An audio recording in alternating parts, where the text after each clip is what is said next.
Good evening. I would like to call the City of Mount Vernon City Council meeting for Wednesday, February 12th, 2025 to order. The time is now 7:03. Would you please stand with me for the Pledge of Allegiance? Pledge allegiance to the flag of the United States of America, to the republic which stands one nation under God, indivisible, with liberty and justice for all.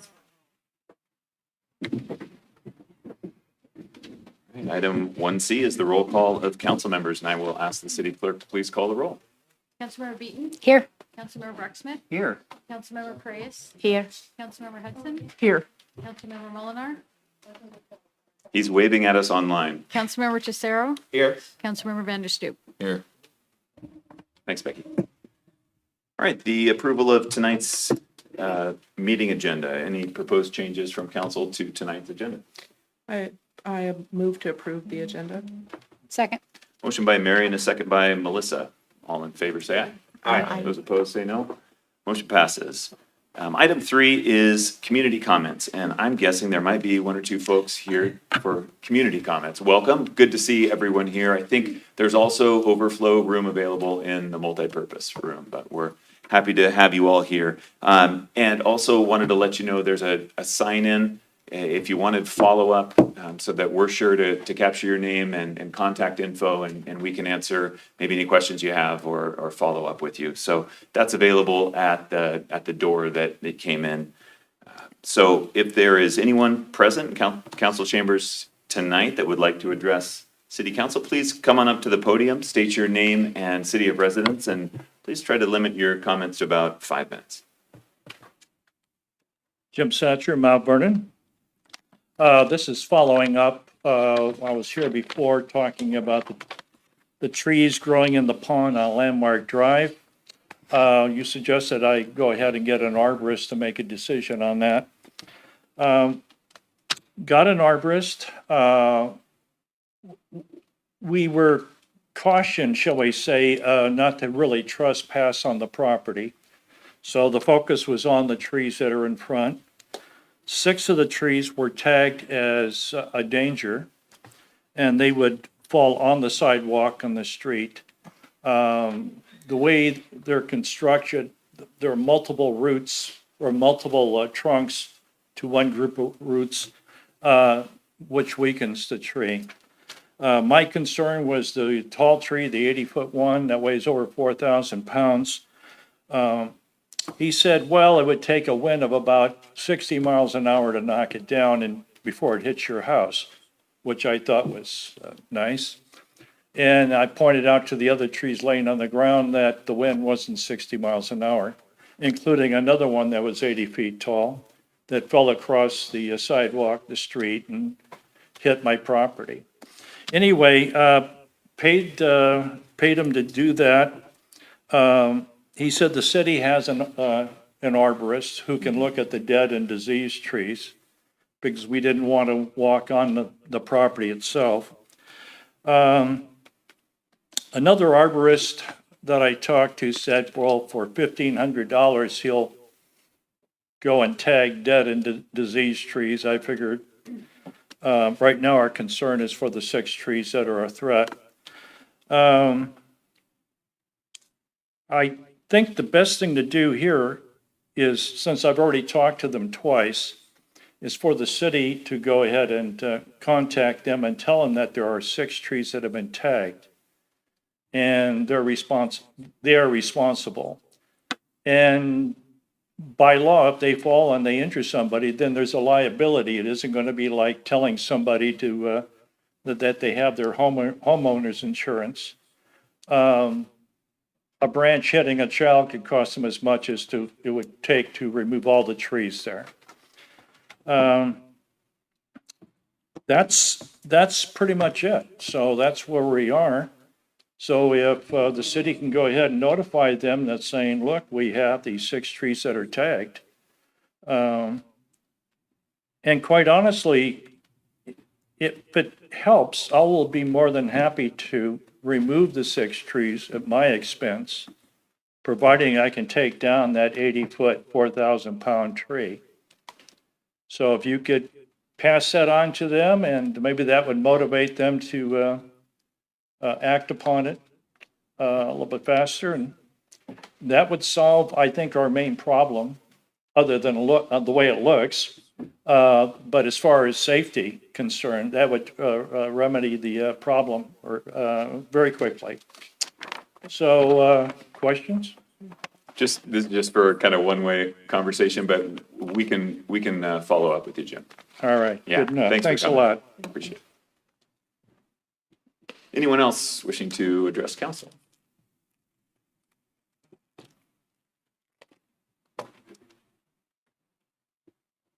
I'm going to address you twice, but this one, I'm Lynn Campbell, and I'm addressing you as a resident who lives in a community with the locked mailboxes. Today, our community of Eaglemont had mail stolen last night.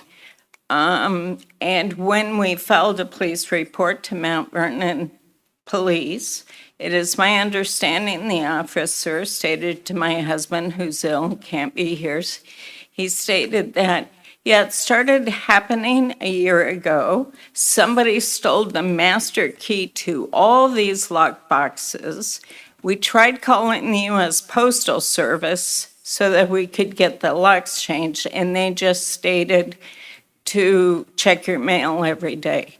Now, we have neighbors who go out of town, as you can imagine, and we keep an eye on their place, and these mailboxes are big enough and locked to keep mail in. I am very concerned about two things. None of us in residential communities with these lock boxes, do you know what I mean? Have been notified that this could happen.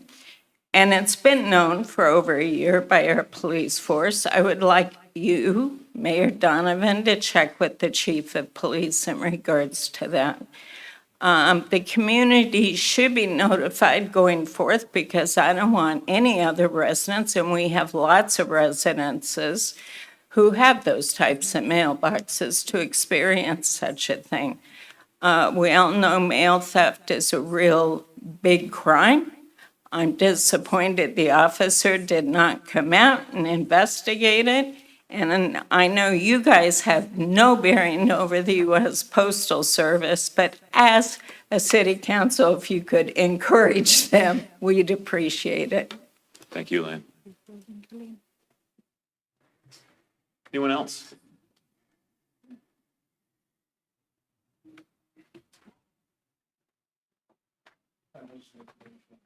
Good evening, Council. My name is Isaac Cavazos, and I'm here tonight to express my concern and disappointment regarding the recent anti-immigrant rhetoric coming from some of our leaders, specifically comments and gestures that were made by Ward 1 Representative Nabor Tercero. I was born and raised here in Mount Vernon, and I am a registered voter, and I stay involved within my community.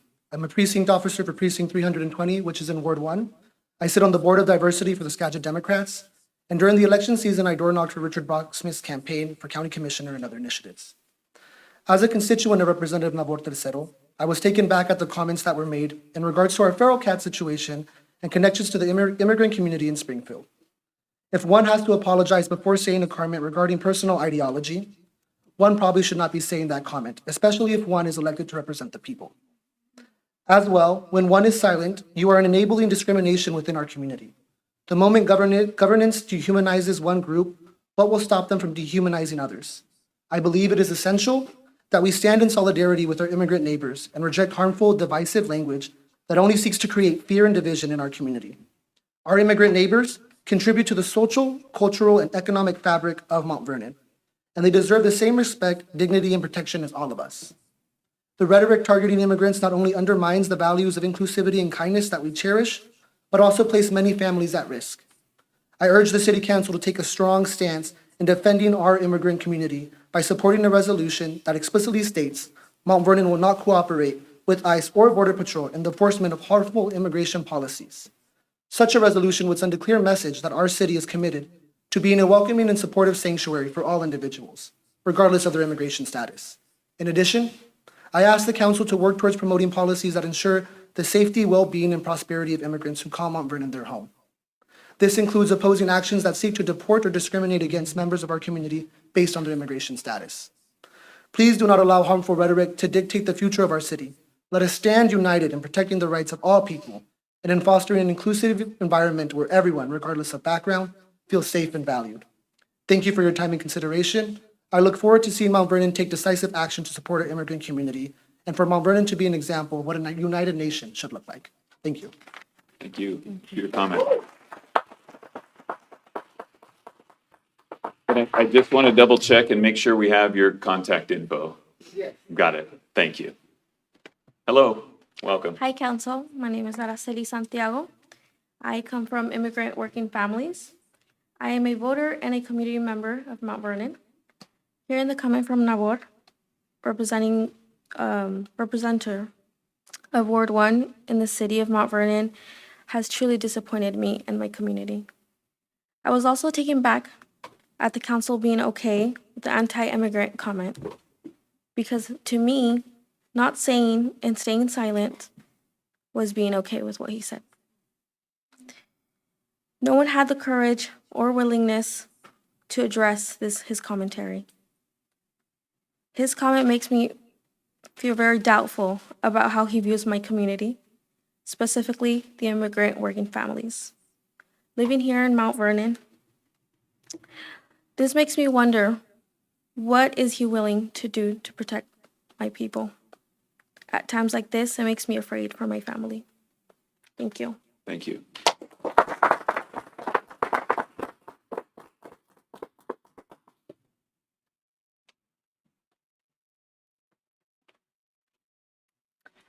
Good evening, Mayor Donovan, City Council, and community members. My name is Caroline Bichetto. I am a Skagit County resident and voter, and I work in Ward 1 of Mount Vernon. I have come here today because immigrants in our community and across our nation are under attack. Families and communities are being torn apart. Our neighbors' very humanity is under debate. Silence and complicity are no longer options. If you are neutral in situations of injustice, you have chosen the side of the oppressor. You may think that this issue isn't personal to you because you aren't an immigrant or aren't a person of color. I'm neither of those things, but that simply is not true. We are a single interconnected community, and we have a mandate to stand up for each other, and this is especially true of elected officials. We owe it to our immigrant neighbors who carry the economy on their backs to speak out when the president slanders them rather than repeat his racist rhetoric. I have a degree in international affairs, and I know with certainty that history will judge each and every one of us based on our words and actions during critical moments in political history, such as this. We all like to think we would have spoken out against oppression had we lived in Germany in 1935 or here in the US when Japanese citizens were forced into internment camps. Now is our chance to prove it. This is an open note test. There is no excuse for failing it. A joke about relocating immigrants paves the road for actions that cause irreparable harm. This month, an 11-year-old girl in Texas committed suicide due to bullying over her family's immigration status. You cannot tell us that this rhetoric does not have consequences. But I am here today not to dwell on things that were said in the past, but to focus on actions that we can take together from this day forward to protect our immigrant communities. I implore the Mount Vernon City Council to do everything within its power to enforce the Keep Washington Working Act, protect Mount Vernon's immigrant families, and denounce hate speech, no matter how or from whom it is spoken. Immigrants make up 16% of Mount Vernon's population. We now have an opportunity to protect them and set an example for the rest of the nation. Thank you. Thank you. And we have Damian here, who is going to pass out a sheet requesting each of you, if you're willing, to sign committing to support immigrants in the community. Awesome. Damien, you can give that to the city clerk right there, and she'll make sure that we get that. Appreciate it. Anyone else wishing to address city council tonight? Thanks, Damien.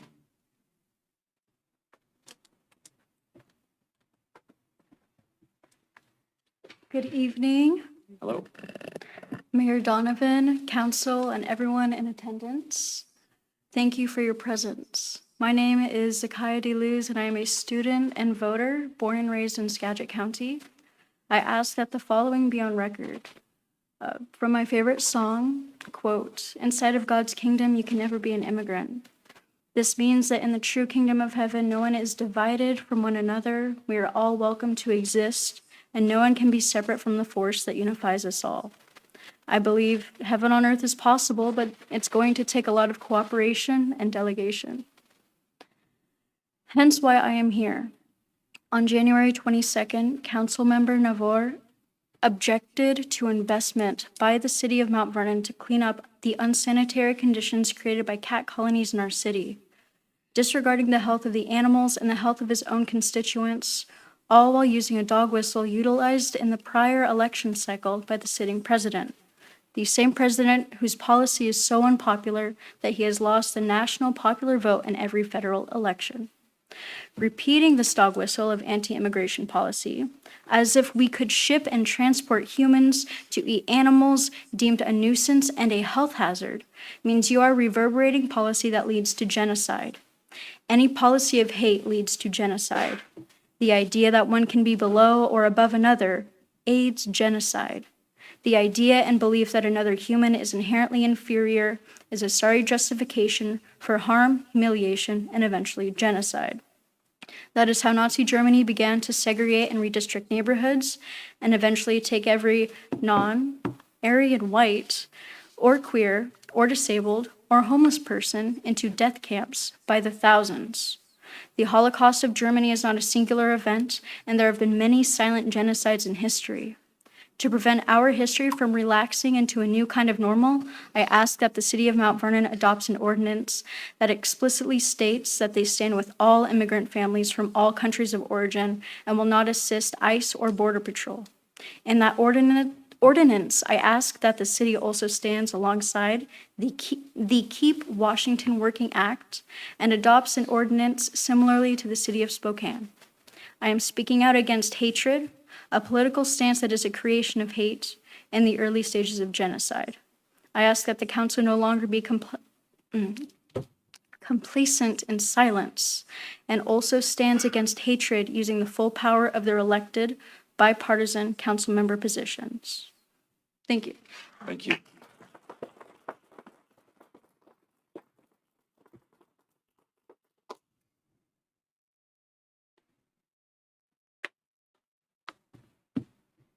Hello, good evening, Mayor and Council. Thank you for allowing us time to be here this evening. My name is Edgar Franks. I live in Ward 2, and my family lives part in Ward 2, Ward 1, and part in Ward 3. So we have representation from all over the city from my family. I come from the farm worker community. We are the immigrant workers who put their lives on the line during COVID, all the wildfires, and still to this day still facing many exclusionary labor laws and immigration laws, and have endured dehumanizing actions and words for many years. Despite these hardships, we continue to show up and to work.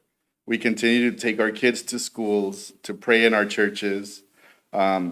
We also clean your houses, take care of your elderly, we take care of your kids, harvest your food, build your houses, and we've been here for a long time. The comments that were made to make fun of Haitians are very concerning to us. The rhetoric is troubling, especially when we are experiencing families that are being separated right now as we speak, and our people that are living in fear. There's nothing funny about that. This is not Facebook or Twitter where people can say things without accountability. We will not allow that. All we ask for is to be treated humanely and be treated with dignity. We stand in solidarity with other immigrants who are under constant ICE attacks and by other politicians, and hopefully you can stand with us too. So, thank you. Have a good evening. Thank you.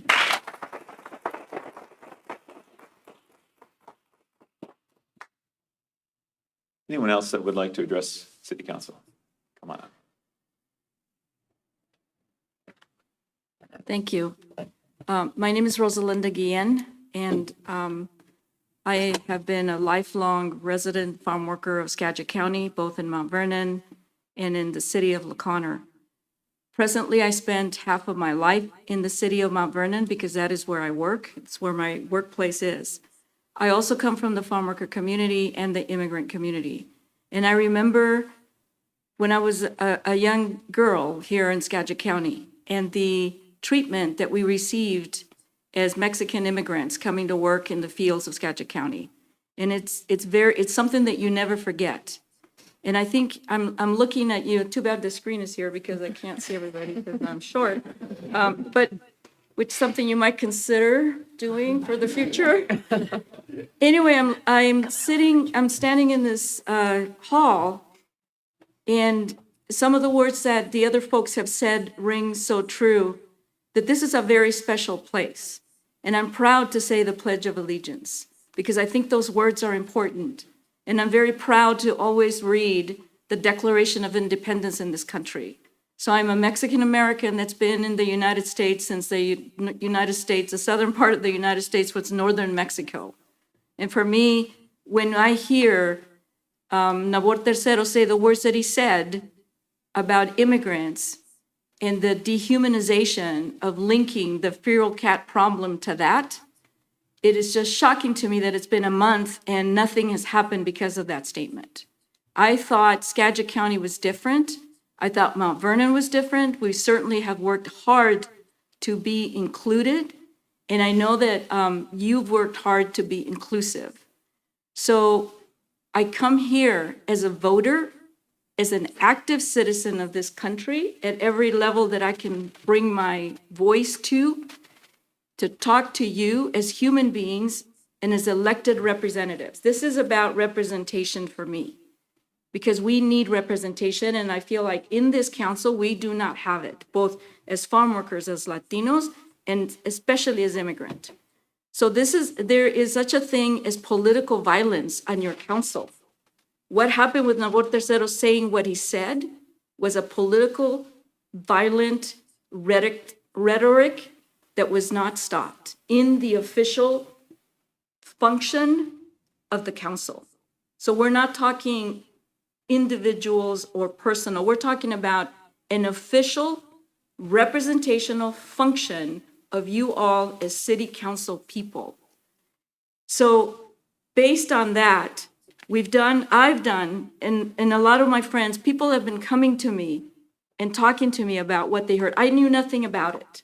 I've seen the video over and over again that people have brought to me, not just of Nabor, but of the rest of you that laughed, that ignored it, that went on like nothing had happened. And so that is very shameful, and people have been talking to me about it. This is in the midst of families calling me and calling us about detentions, about deportations, talking to children about the fear that they have of their families being separated. It strikes at the heart. It strikes at my willpower of coming to speak to you. So based on that, we have been speaking with immigrant leaders in the city of Spokane, and they passed a resolution in that city council over there. And I would like to ask Brenda to hand over to the mayor a copy of a resolution that we as community have written. And we'd like to present it to you. I will read it. This is a resolution of the Mount Vernon City Council committing to the enforcement of the Keep Washington Working Act of 2019 and supporting legal and immigration defense services. Presented to you by the community. Whereas organizations and community leaders of the city of Mount Vernon have been working towards fostering inclusivity, diversity, anti-racism, and belonging, and are committed to ending and spreading hate, bigotry, and harassment based on race, color, religion, national origin, ethnicity, sex, gender identity, expression, sexual orientation, or any other protected characteristic as defined by law. And whereas the city of Mount Vernon is the largest city in the county of Skagit, immigrant families have children in schools, own homes, provide professional labor forces, own local businesses, and provide cultural enrichment.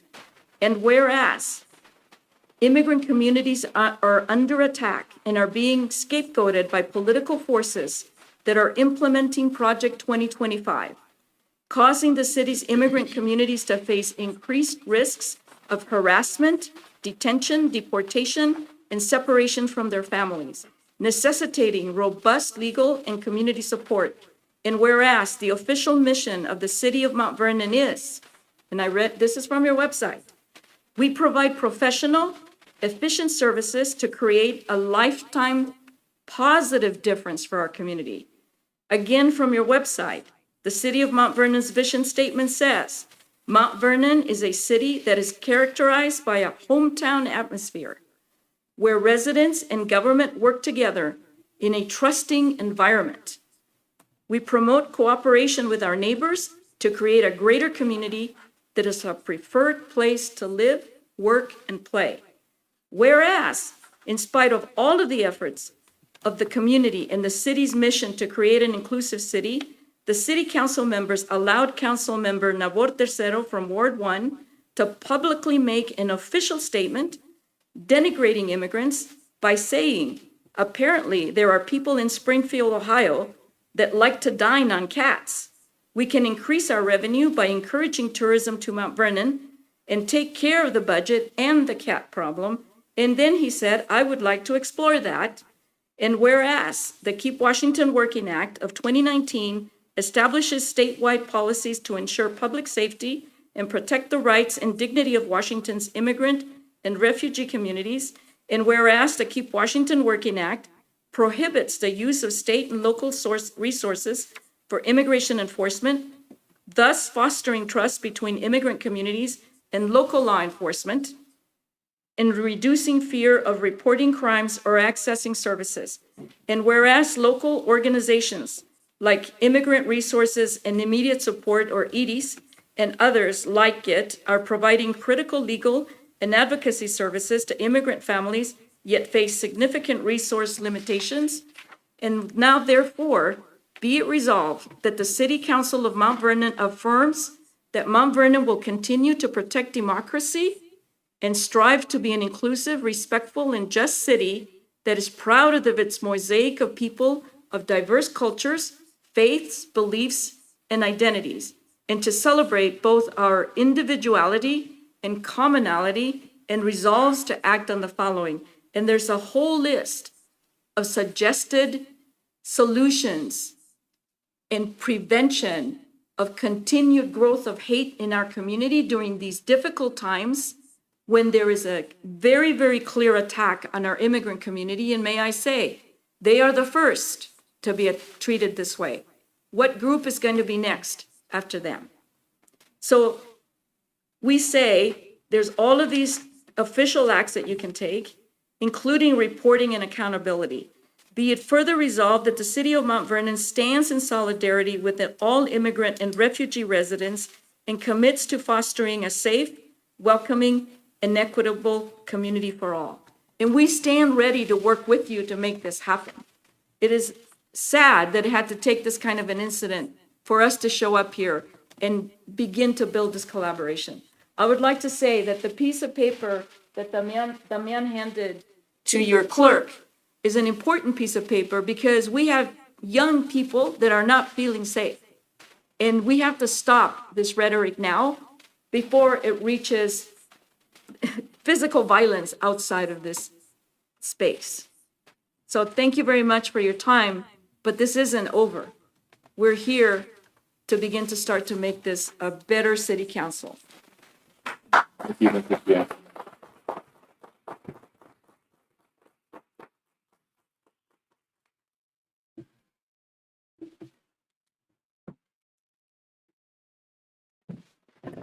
Hi, nice to see all of you.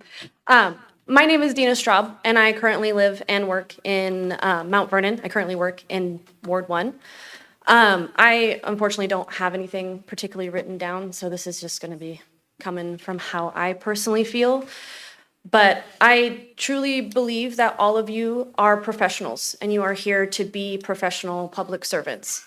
And so to have comments made the way that Navor had mentioned is incredibly unprofessional, and in no way in any other like setting, whether it be work setting or anything else, HR would have a heyday. Like, it's inappropriate. And to have fellow council members also sit and giggle or laugh, whether the comment was uncomfortable and you had no idea what to say or how to handle it, to say nothing is shameful. And for shame. I just don't appreciate how it had been handled, or especially the lack thereof. Especially when we have people in our own community and our own state who feel unsafe and feel attacked and feel threatened. And I know that there's a lot of white faces in here, so we all don't particularly understand how this might feel and how they might be feeling in this time. But to sit and do nothing means we don't care. Silence equals consent. And so to say nothing and do nothing means we are doing nothing. So I decided to come today and say what I needed to say and put my heart out there and just say, I just don't stand with it. I don't appreciate it. I would also like to make a separate comment as well, saying that I do believe that city council being in a place like a police station is a bit intimidating, especially in the climate that we have today. And I know that our Mount Vernon police do a wonderful job, and I do, stand by our local police.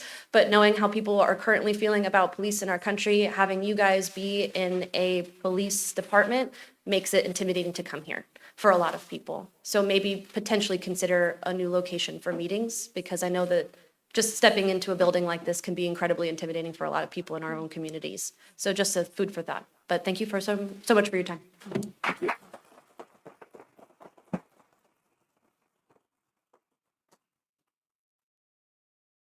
Anyone else like to address council tonight? Lynn, come on back up.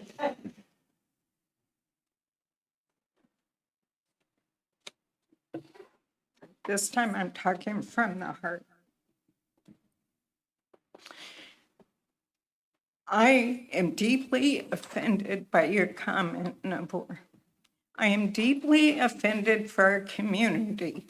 Mount Vernon has been the most diverse city, and it has no place for national politics to interfere with your job here. I understand that it was said in jest. These kind of comments are not funny. And when they hurt other people, there is no place for those comments. Intent does not matter. What matters is delivery and the pain that is inflicted. I personally have a daughter who has very good friends whose children are staying home from school because the family has one illegal person in that home, and they're afraid to send their kids to school.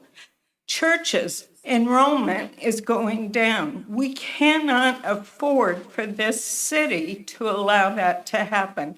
And I would like to implore our city of Mount Vernon to remain as progressive as you've been, and to please stand with our friends and our essential neighbors, no matter their color. And I am calling for a public apology, Nabor, because we have no place for this in our city council or in our city of Mount Vernon. And I'm coming to you as a resident and as a constituent. Thank you, Lynn.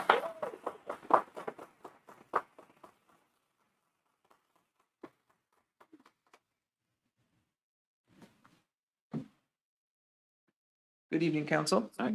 My name is Amador Perez, and I am a Mount Vernon resident, born and raised here in Skagit Valley.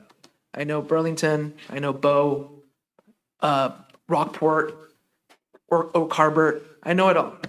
I've been working here since I was a young kid, working in the fields, handing out ice cream to the farm workers.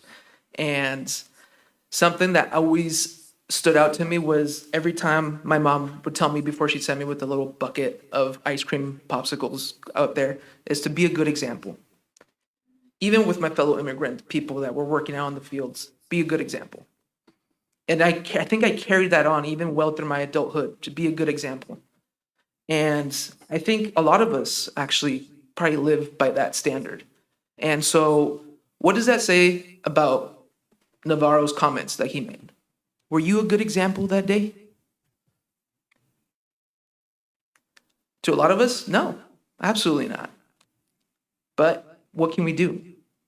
You learn from that. You grow. You apologize for what you said, and we move on. And make sure that excuse me, I'm very emotional right now, so I'm a little shaky from all the adrenaline going through my body right now, but I'm just very disappointed. I'm very disappointed in the comments that you had made and the reaction that was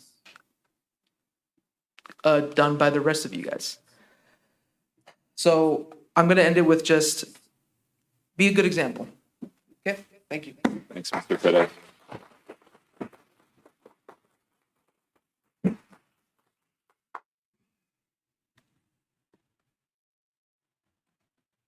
Someone's thinking about it. They're a little nervous. Come on up. No? I'm done. Okay. All right. Thank you for being in council chambers tonight. It kind of feels weird to go on with the agenda. We will, council members will have an opportunity to speak tonight as well. Council item 4 is tonight's consent agenda. It includes minutes, payroll checks, wire transfers, claims, and agreements. Council like to move for adoption of the consent agenda. I'll move for approval. I'll second Melissa's. Motion by Melissa and second by Mary. Those in favor say aye. Aye. Please pull something off the agenda. Oh, you bet. Yep. I'd Let's like pause. to pull the meeting minutes off the agenda, Got it. the consent agenda, sorry. Okay. Same. That's okay with Same first and second there. Sure. Okay. With the minutes separated, approval of the consent agenda, say aye. Aye. Those opposed, say no. Motion passes. What can we And address? simply on the meeting minutes, this was my fault for being on Zoom and not being able to communicate really well. But when the Castle contract came up, there was a lot of people talking. There were a lot of questions being asked and answered. And then you called for the vote. And I was uncertain about what I was going to vote. And it happened so fast, I didn't vote. So I would really like the notes to reflect that I abstained from the Castle contract, which doesn't affect the outcome, but for the record. Okay. Fine to adjust the record?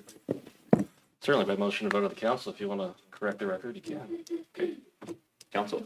I'll make a motion to correct the record. Okay. Okay, sorry.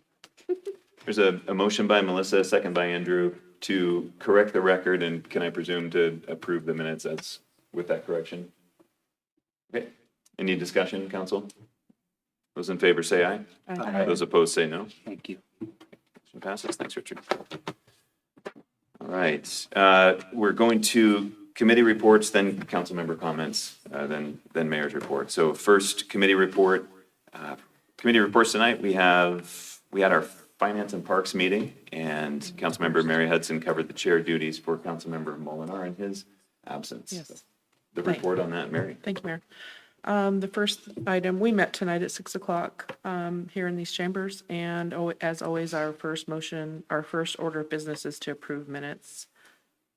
We did that, then we moved into a presentation from our Parks and Enrichment Services Director, Jennifer Berner. The first item we discussed was the Martin Marietta Rock Quarry follow-up. We had a meeting with them in January. We're trying to, they would like to extend their contract with us, or one way or the other, there's going to be reclamation done at the end of the contract. So we had some questions and they came back with some answers for us. Basically, the reclamation plan revision they had was to keep the access road on the south side of the quarry and allow mining 20 feet deeper than the current limit. And then the extension of the lease terms was to extend the lease to 2034 to allow completion of mining and reclamation. All of this is dependent. I'm sorry if I'm boring you. All of this is contingent on approval of the revised reclamation plan, and it's got to be approved by the DNR, Washington State DNR. They talked to us about the royalty rates. It's currently 72 cents a ton, adjusted annually by the CPI. And they estimate that we would receive about $1.8 million in royalties between 2025 and 2034. And then, so Phil from Martin Marietta supplied some background information on the different royalty rates that are paid. The council decided at this point we'd like to take a tour of the quarry and discuss some ideas of how this land will be used in the future when we get it back. How do we want to use it? How do we see it being used? Next up, we talked with Doug Valesky, our finance director. He gave us a demonstration on some real-time financial reporting using our OpenGov system. It's open to the council to go in and see in real time how the budget is being used, basically, I guess is probably the best way to say it. There, it's updated daily, so we can look at all the income, expenditures, et cetera. He gave us a 2024 sales tax report. The city collected just over 10 million in sales taxes for 2024. It's 27,000 more than collected in 23 and over 320,000 over the $9.7 million budget, which is really great news. Doug then presented to us a breakdown of the revenue codes used by the North American Industry Classification System. It, of course, has an acronym NAICS. It just tells us basically if it was in car sales, if it was in lumber, if it was in retail. There's different classifications. There's no way for us to drill down and to say, oh, so-and-so gave us this much money in sales tax. It's a very broad description, but it breaks it down into categories. The largest amount of sales tax collected was the business of retail trade, which is fairly standard, and that made up 46.78 or $4.7 million of total taxes that we collected. The update was made on the first 2 months of sales tax so far in 2024 with a total amount of 1.7 million. And then our REIT, real estate excise tax, revenues were reported in the amount of 1.75 million, and it was about $245,000 over our 2024 budgeted or what we expected amount. So that's also good news for the city. Next up was Kevin Rogerson, our city attorney. He gave us some information to study. It's Mount Vernon Municipal. Mount Vernon Municipal Code 2.12, Council Meeting General Requirements and Procedures. He's done some cleanup on some of the language and incorporated some of the new state laws. And so we're still talking about that, and we'll get any additions or changes that we want to get to Kevin. And then we adjourned it at 6:58. Mayor, you also chaired the Public Works and Library did. Committee last week. Do you want to take a 5-minute break? No, before it's you- okay. I'll just get it done. So you guys just hold on here. So last week we had the Public Works and Library Committee. I'm a great filler-inner, just FYI. The first item, of course, was the approval of minutes, and then we had a update from our library director, Isaac. Just a few things on the library. New signs over the entrances are up. Our punch list is still being worked on. And then within any new building, there's new systems that people need to learn. So there's ongoing training on the new systems in the library for our staff. If you haven't been there, please take an opportunity to go down and look. It's really a beautiful facility, and I think you would enjoy going into the library.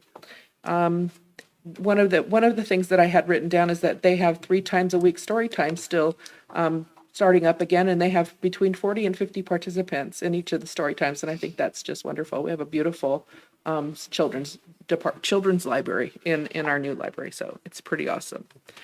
Next up was surface water and utility, and that's Blaine Chesterfield. He talked about a couple things. One is the Seneca Road culvert cleaning update, and since November 21, the November 21 flood event, the city staff have been working with FEMA on the debris removal in the Seneca Road culvert and associated channel. And there's probably no surprise, but due to the lengthy federal permitting process, it's been very time consuming.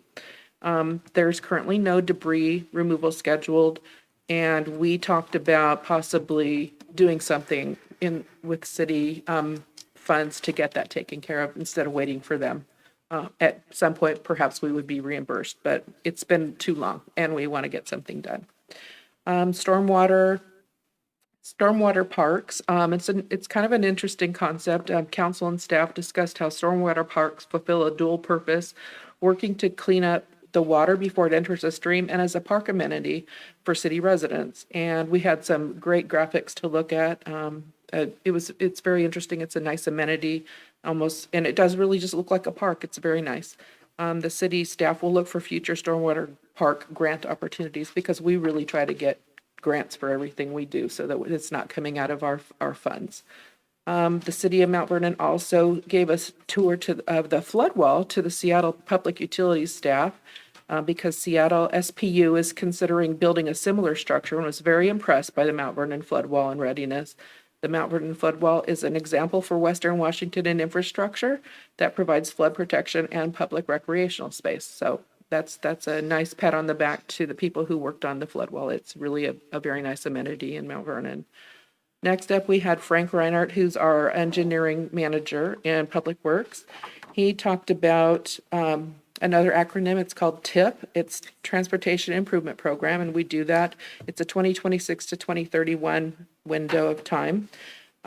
He presented basically the overall characteristics of the 6-year TIP, including identification of projects and project phases, role of prioritization, fiscal constraint, and general effects on these project phase delivery sequencing. So there's a lot that goes into this.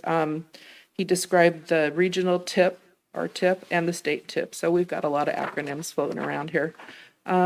Use of proposed unprogrammed project list for tracking projects or project phases that can't fit into the 6-year window, but we know that they're going to come down the pike. So we know what's coming in the future. They're just not in that 6-year window. But we need them to be visible so that we can go after funding for them.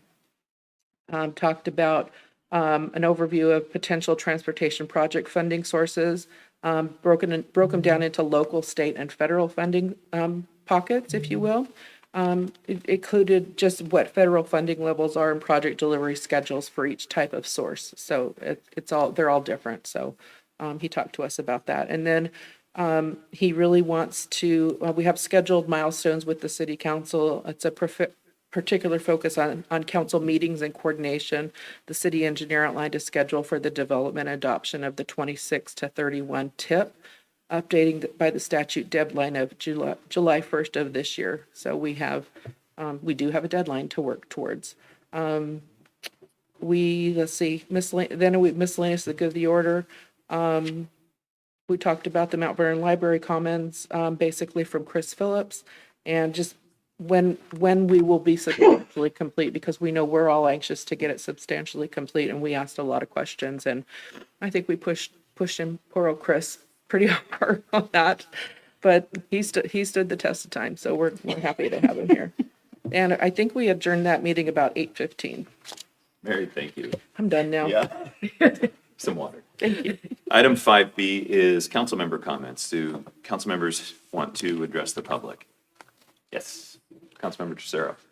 Yeah, I would just like to offer my heartfelt apology to the community. That wasn't my intention to offend, and I realize that I have put my fellow council members and the mayor into a very uncomfortable situation, and I apologize to you all as well. I should have thought before I spoke, and now I realize that I'm not as funny as I think I am, so. Thank you. Thanks. Other council member comments? Yeah. I had 2 announcements. First off, Mary and I are holding a ward meeting, community meeting on Tuesday, April 8th at 5:30 to 6:30 at that beautiful Fire Station 3 up on Division. And our new chief, Brian Harris, will be in attendance. And then also, some of you may have noticed as you drive down Fur, we are missing a sign at the entrance of Bakerview Park. So we are getting a new sign. Council utilized some ARPA funds for that, and I think that sign's been there since the beginning of time, or the beginning of Bakerview Park. And so anyway, a new sign is coming soon. Great. Other comments? Yes, Councilmember Casillas. I am a little emotional, probably nervous. I don't know how to say this. Probably I don't have to say. Then I am an immigrant, and English is my second language. I am not very well spoken. I know how to speak my language, and probably I know how to communicate with my community in my own language. Believe me, I always avoid to speak in camera. I hate to speak in television and people can see me because I know how hard it is when you say something in TV and it's not proper to say. Probably sometimes I'm not defending anybody. I am not trying to give an excuse. I'm trying not to say it's okay to speak in public and and being humble and say I'm sorry when I do something wrong. I felt also a little bit uncomfortable to see my whole community here and advocating for something that happened publicly for a comment. I just want to say, for the people don't know, it's not easy to run a campaign and to be officially elected. And it takes the whole community. I don't want to say I am the first Latino who ran for a position being in this table. I didn't do it alone. I did it with the whole community and everybody who helped to pass in this campaign. It worked so hard. What I'm gonna say now is I heard some comments there. It said that our community here is not represented. It's like then we are in silence in the corner because they made me feel I do not represent my community. Sadly, it's so hard to give a message to the community. Then it's really easy to condemn and judge for a little dot, a black dot, and the white board, and forget and not to see what the good things we do in the community.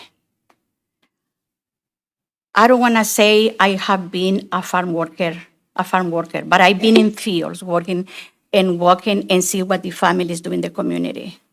And I have seen, and my colleagues here, all of us, we work in collaboration to do our best in the community.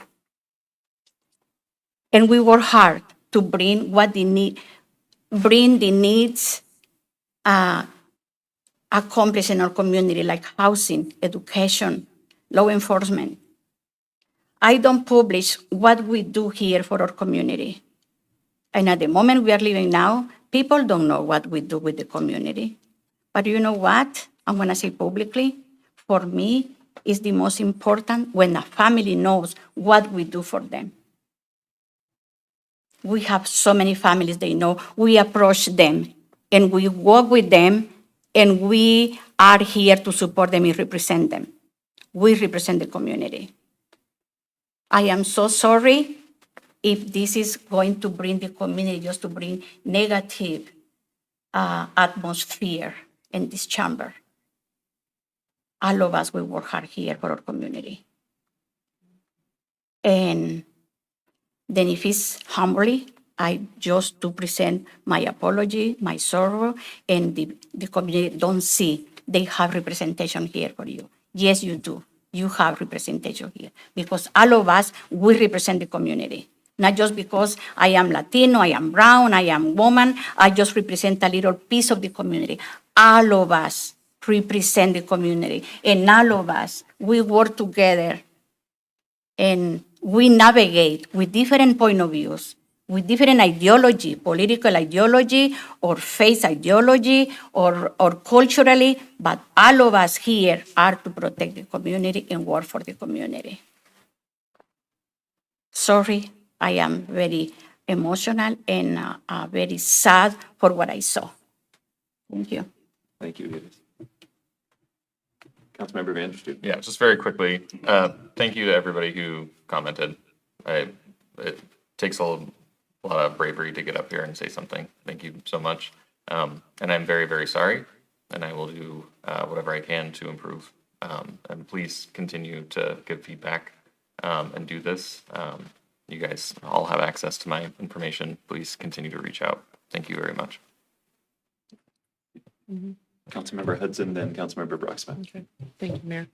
I am so moved by my council member, my fellow council member Iris, because she is the biggest advocate I've ever seen for her community, and she loves her community. We all do. We all love your communities as a whole. So thank you, Iris, very much for what you said.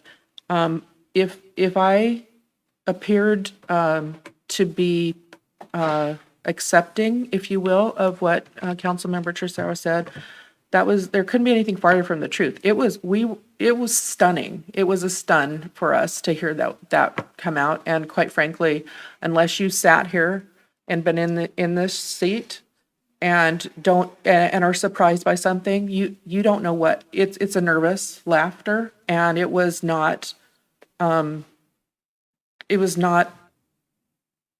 it was hard to believe. And we've talked about this. Nobor and I've talked about this already.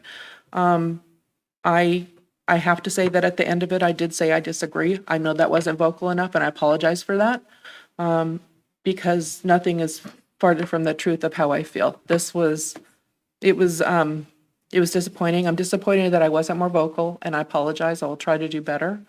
Hopefully this will never happen again, because that's what we really want to get to, is this won't happen again.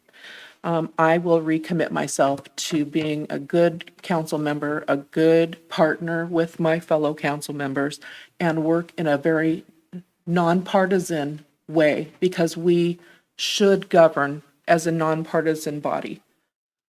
Everybody deserves the same rights that anybody does. So that's what I would like to say, and let you know that I am truly sorry for the hurt that was caused. It was not my intention to increase that hurt. But thank you very much for being here. I really do appreciate you all coming tonight. Thanks, Mary. Councilmember Broxton.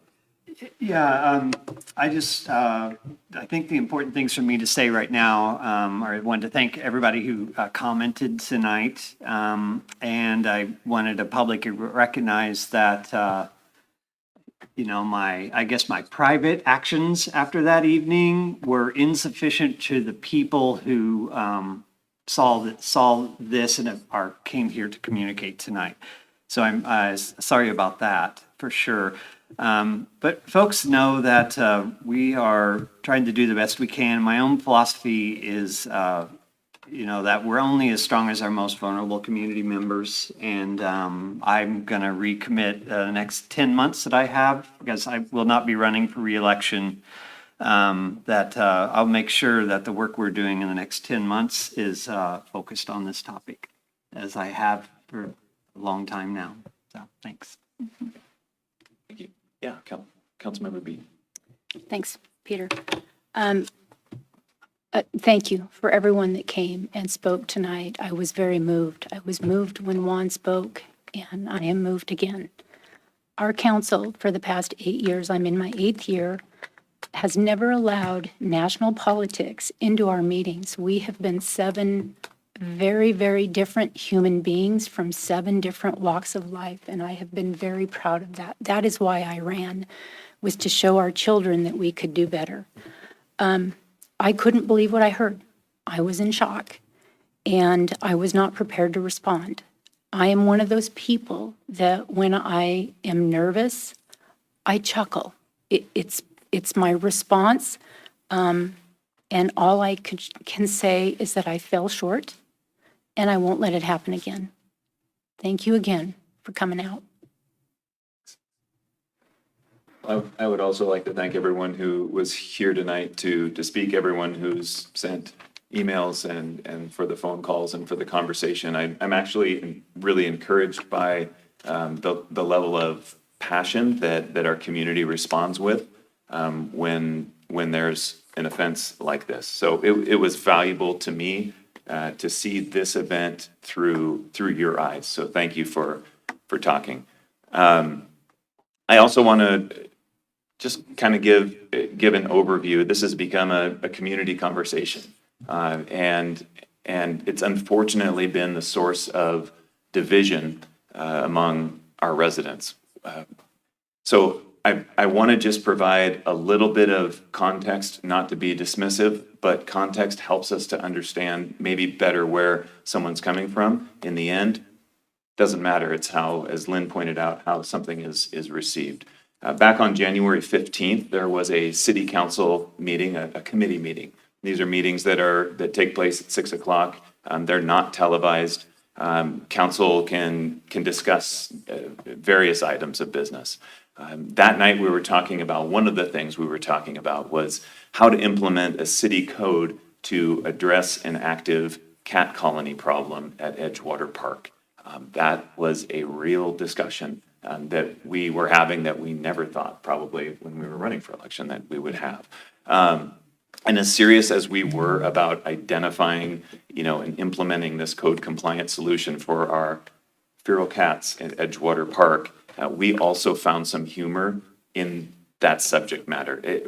Not least of which the fact that in all that we're facing, all the daunting issues that this city is facing, from immigration topics that was brought up tonight, and our budget issues, that we were actually talking about cat colonies.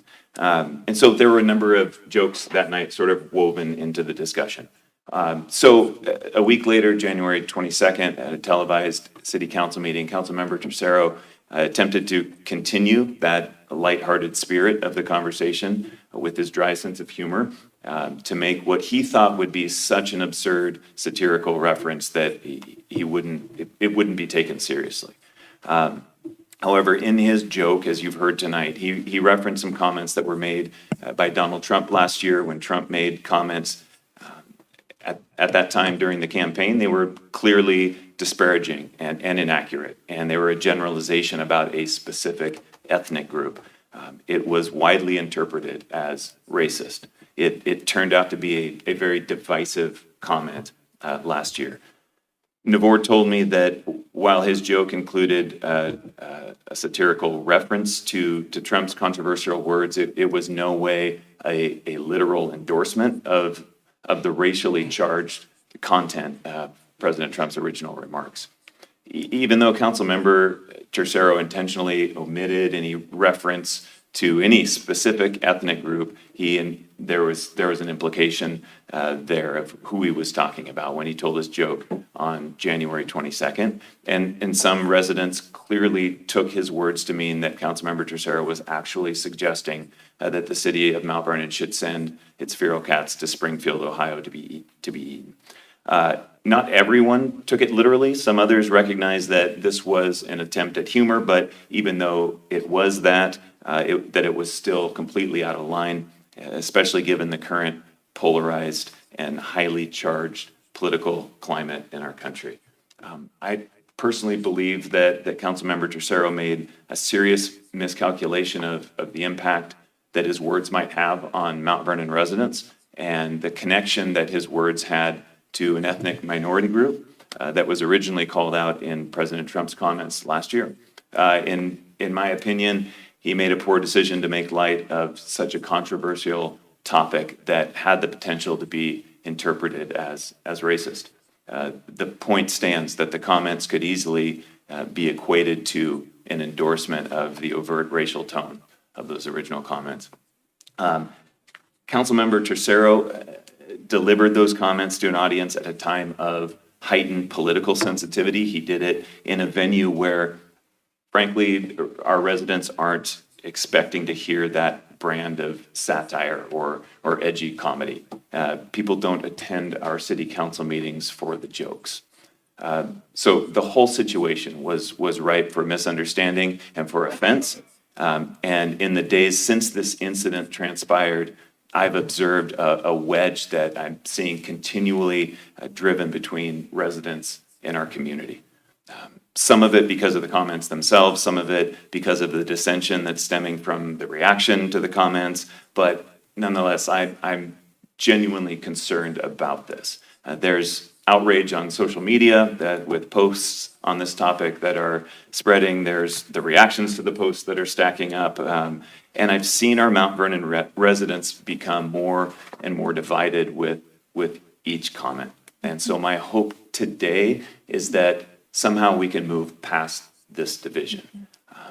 I want to be absolutely clear that if I believe any of these elected officials up here thought for a second that an elected official was advocating or even implying that they were in favor of animal cruelty or racism or engaging in hate speech, that we would immediately speak up and put an end to it. As it was, we initially, again, a little bit of shock. I wish I could have responded differently. I would, as I reflect over it, respond differently. We understood the comments to be a very poor and misguided attempt at humor. And those of us who had concerns took those concerns directly to Councilmember Tercero to listen and to dialogue and to discuss our concerns if we had them. And I kind of highlight that because it's an important step in trying to prevent additional misunderstanding and division in our community. For me, I did that to express my concern, and not only that those words were charged and could offend others, but also that it's been mentioned tonight, a legacy has been established in Mount Vernon, and it was placed in jeopardy because of the words that were spoken.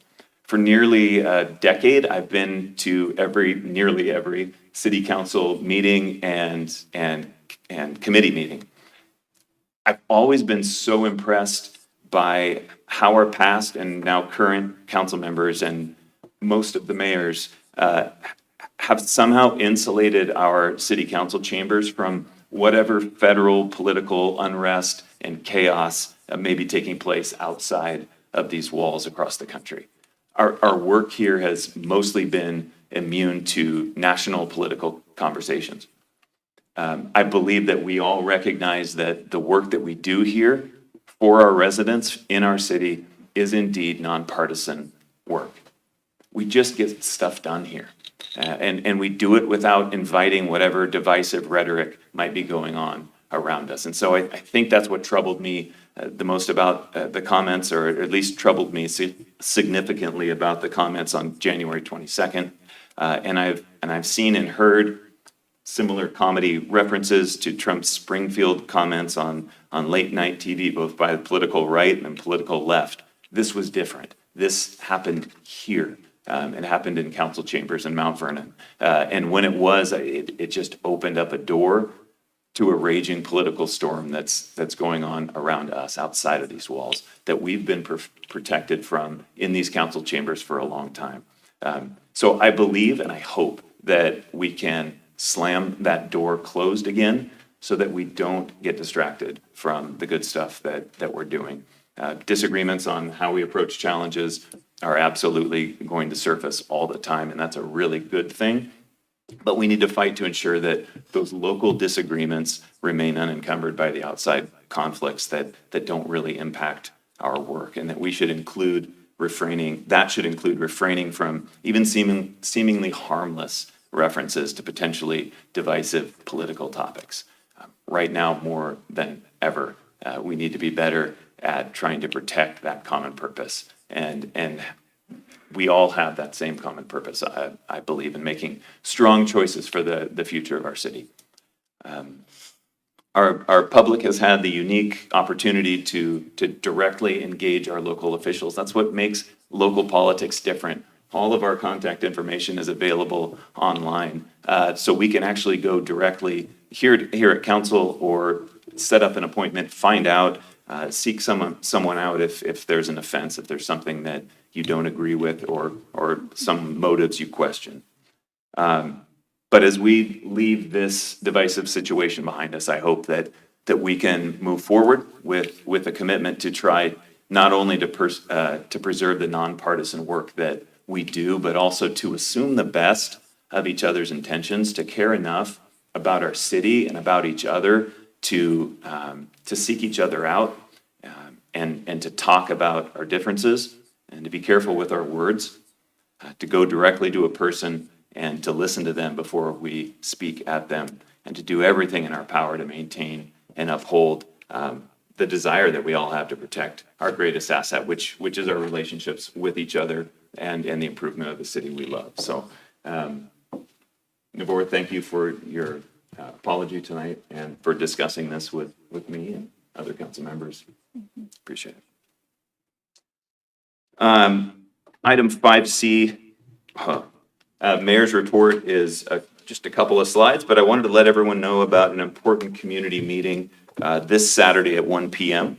at the Mount Vernon Library Commons. This is another opportunity to engage with our city's planning process, to weigh in on how we'd like to address some changes that are coming our way in terms of housing, parking, parks, streets, infrastructure, public safety.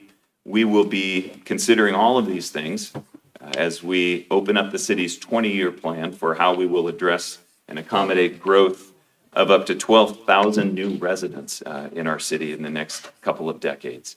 So as we get we may or may not have the graphic up, but if you want to write this down, if you're watching at home, come and talk with us this weekend, Saturday, March 1st at 1 p.m. at the Mount Vernon Library Commons. And then one other public meeting that's coming up. This one is a stormwater management program meeting. There's an acronym for that too. It's a SWAMP meeting. This meeting is a gathering where representatives from local government, environmental agencies, and potentially developers or property owners discuss strategies and plans to manage stormwater runoff, aiming to prevent flooding, erosion, and water pollution in urban areas by implementing best management practices like rain gardens, permeable pavements, and retention ponds. This meeting is right here at Police Court Campus, 1805 Continental Place on Wednesday, March 12th at 6 p.m. Quick report from Olympia, where council members Tercero, Councilmember Carillas, and Steve and I were able to head down for a couple days to the Association of Washington Cities City Action Days. We got updates on current bills related to city governance, and we got to meet with all of our legislators from the 10th and the 40th. It was a good visit. It was a sobering visit. I went down with my list of requests and demands for the city of Mount Vernon and quickly learned that the state is faced with a significant budget crisis this year to the tune of needing to cut perhaps up to $16 billion from the next state budget. So I heard that and I just sort of tucked away my list of demands in my notebook and thanked them for their service. We still told them we wanted a pedestrian bridge over the Skagit downtown. All right. But we'll see how that goes. That is your mayor's report for February 26, 2025. And we are on to new business. And before we introduce the first item, Kevin, would you call the council and We have an executive session on agenda item A, prior to agenda item A, 30 minutes. The grounds for the executive session is to discuss legal counsel matters relating to enforcement actions, litigation, or potential litigation to which the city, the governing body, or a member acting in an official capacity is or is likely to become a party when public knowledge regarding the discussion is likely to result in either adverse legal or adverse financial consequence pursuant to RCW 4230-110 subsection 1I. In addition, to discuss issues related to a quasi-judicial matter exempt from the Open Public Meetings Act pursuant to 4230-140 subsection 2, and to discuss issues related to collective bargaining sessions and planning and adopting a strategy or positions related to collective bargaining exempt from the Open Public Meetings Act pursuant to 4230-140 subsection 4. Again, 30 minutes in executive session, which we would reconvene at 8:46. all right, and with that, we will temporarily adjourn at 8:17 p.m.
I'd like to call the City of Mount Vernon City Council meeting for February 26th back to order. The time is now 8:51. We have new business tonight. The first is the appeal of a hearing examiner decision, and Development Service Director Stacy Pratchner is going to introduce this item. Stacy, coming up.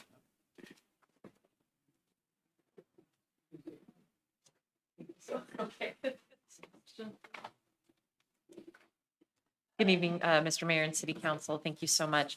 My name is Stacy Pratchner. Thank you for introducing me, Development Services Director for the City of Mount Vernon. And tonight we also have Arn Denny with us, Legal Counsel for the City of Mount Vernon as well. Mr. Denny is going to present the item and give some background to the City Council. And then the forum will be open for the applicant and their attorney. Thank you. Great.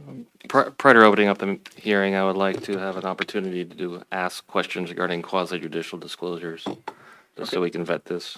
'Cause this Is your hearing microphone on, Kevin? Do I have my what? Is your microphone on? Can you hear me? Yeah, got Everyone? it. Thank you.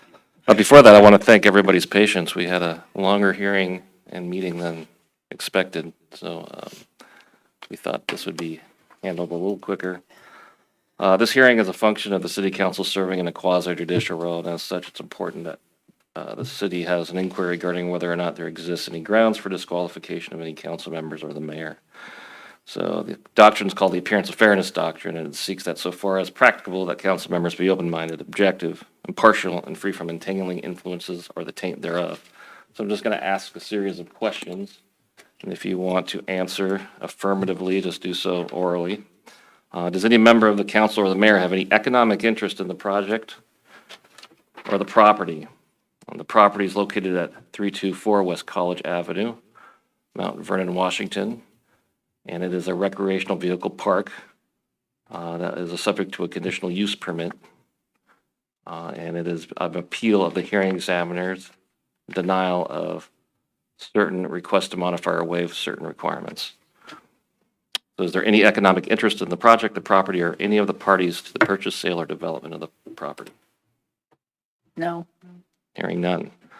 Does any member of this council or mayor have any property ownership interest, personal, family, or business interest directly affected by the project?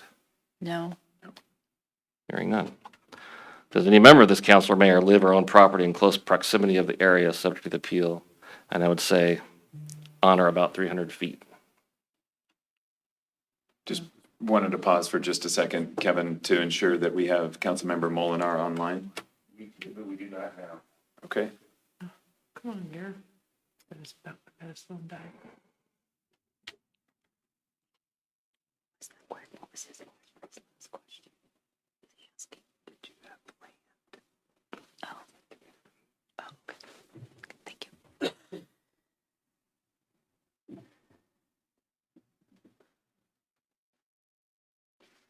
I'm sorry, do we need to pause until he's back? He has to answer these questions as well. Be participant. If he's going to vote. Right. Gotcha.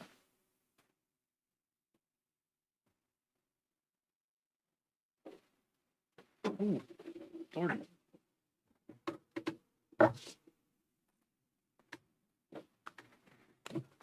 Yep, just sent the link to you again. Oh, okay.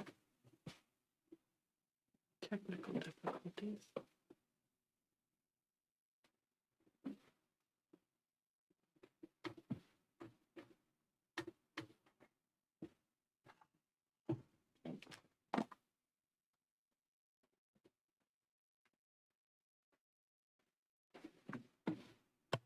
I wonder if you closed it down and reopened it, if it would work.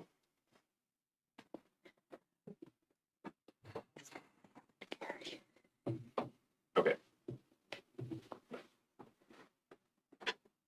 I was just trying to get the Zoom link to work again. He's got a good connection. I think it's Steve's fault. Let's give him a couple of minutes. Yeah. Half a decade past the pandemic. We'll get this Zoom thing down.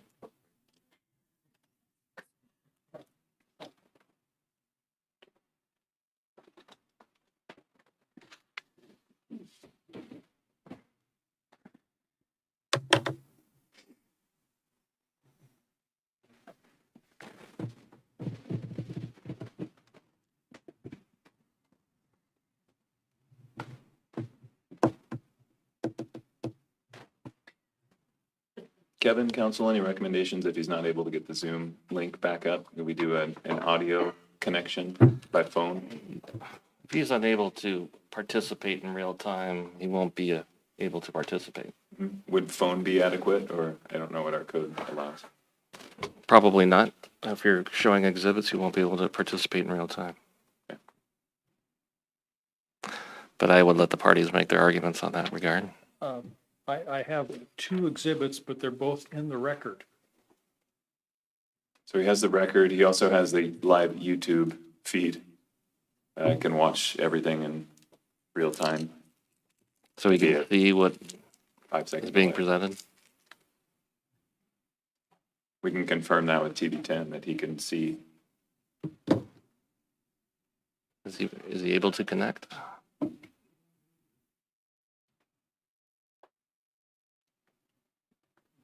Nothing.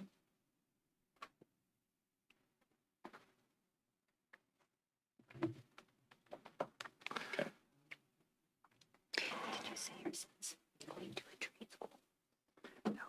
Can he hear us?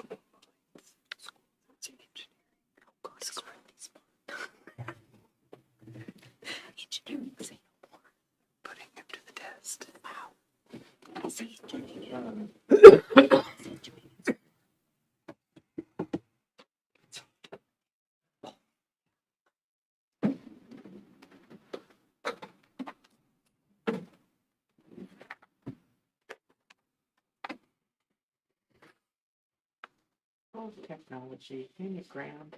Sometimes it works. Yeah.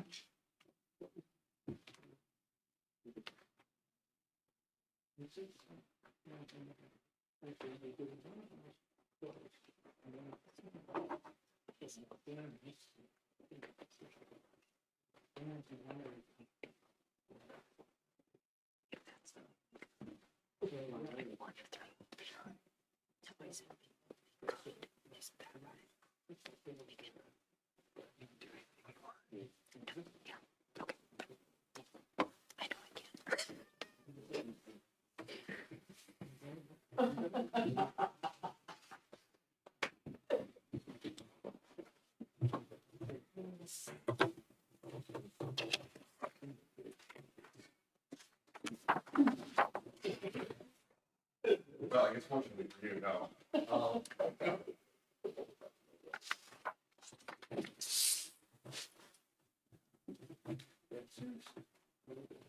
He just recused himself.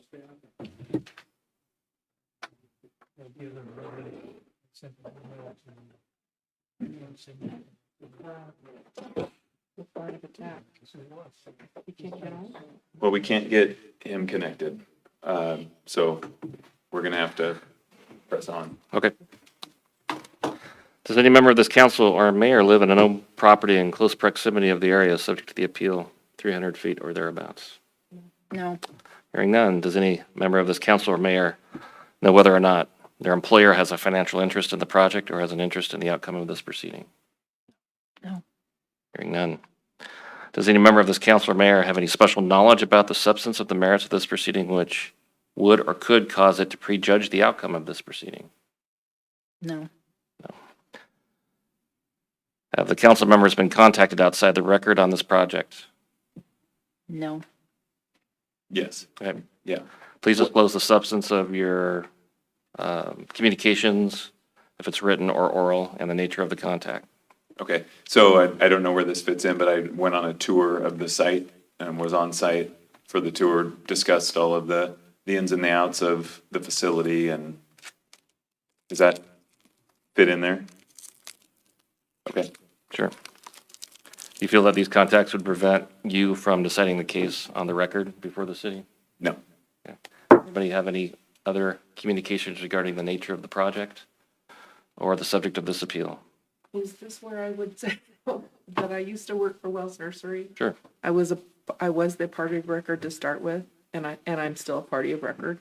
Did you participate in any of the proceedings below, the hearing examiner proceeding? No. Did you have any contact with staff regarding the appeal? No. Okay. What was the nature of your involvement? I was the wholesale manager for Wells Nursery out at the Riverbend property. And when this first came up, it was sent to me because I'm the contact person with the city of Mount Vernon. Was for the company, so I was considered the party of record. Do you feel that these contacts would prevent you from deciding the case on the record before the city? No. As a member of this council believes that he or she cannot sit and hear this matter fairly and impartially, both as to the respective positions of the proponents and the opponents of the requested appeal of the denial of the waiver before you. Is there any party of record, including that of staff or the appellant or any other party of record who wishes, because of the appearance of fairness doctrine, to disqualify any member of this council from hearing this matter? If so, please state the name of the council member and the reason or reasons why you believe the council member should be disqualified because of the appearance of fairness doctrine. Hearing none. But before we begin, is there any council members who would like to disqualify themselves of this proceeding? Kevin, I don't want to disqualify myself, but I do shop at Lowe's and I've traveled behind Lowe's. Based on that further information, is there anyone who objects to the involvement of Councilmember Beaton? Okay. So hearing none, I then invite the mayor to move forward with the hearing and invite staff to begin their presentation. Prior to for them doing that, this is a closed record hearing. What that means is no new evidence should be permitted unless it can be shown by the party offering the evidence that the evidence could not reasonably have been available at the time of the hearing before the examiner, or that relevant information that, in the opinion of the council, was improperly excluded by the examiner. Comments here are to be restricted to argument only and to those parties of record, parties who participated in the open record hearing below. If the council does determine that additional evidence is required, the council must, by operation of your code, remand the matter back to the hearing examiner for reconsideration and receipt of the additional evidence. At this point, prior to beginning on the merits of argument, does anybody wish to offer into evidence, additional evidence beyond that in the closed record?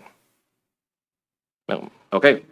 Then at this point, we can open the closed record hearing, and I would invite the mayor to move forward and invite staff to begin their presentation. Thanks, Kevin. All right, yeah, at this point, we'll open the closed record public hearing. And yeah, Arn, welcome. Thanks for Good being here. evening, council members, mayor. I'm Arn Denny. I haven't had a chance to meet hardly any of you. Been here 6 years, just work part-time, 2 days a week in the city attorney's office. You may not have much orientation, be oriented to what this issue is. So I handed up 3 pages. 2 of those are from the record. And the first one is from page 142. Just like to orient this north to south. Down here at the bottom is Riverbend Boulevard. Lowe's is off over here on the east side. On the west side, you'll see a little of the shaded area. You'll see a little red line down at the south end on the west side, and then a blue line that runs up. That blue line is approximately the location of the fence that's at issue in this case. Okay? So Ours aren't colored, just so you know, they're black I'm and sorry, ma'am? white. Ours aren't colored, they're black and white. So I don't know where the blue. it's shaded is all. Thank you. Here, may I approach? Please. The fence, its issue is, let's see. Goes from about here to here. Okay. Thank you. Mary, if you have your packets, if you pull one. Oh, I was looking at the paper, sorry. Yeah, yeah, it's all colored. Okay, thank you. And on page 218, there's pictures of, and also you have them here as an attachment. This is from page 218 of the record. There's pictures that basically go from the south end towards the north end that kind of orient the, that property line where the fence is at issue. Point out that in the area that's at issue, there is no fence at the moment, okay? The issue is whether a fence needs to be built or not. Brief history, MV28, the developer, obtained a rezone of the property to go to the public zoning district so they could put an RV park in there. Applied for a conditional use permit, It was granted. Initially, it required fencing and, perimeter screening around the property.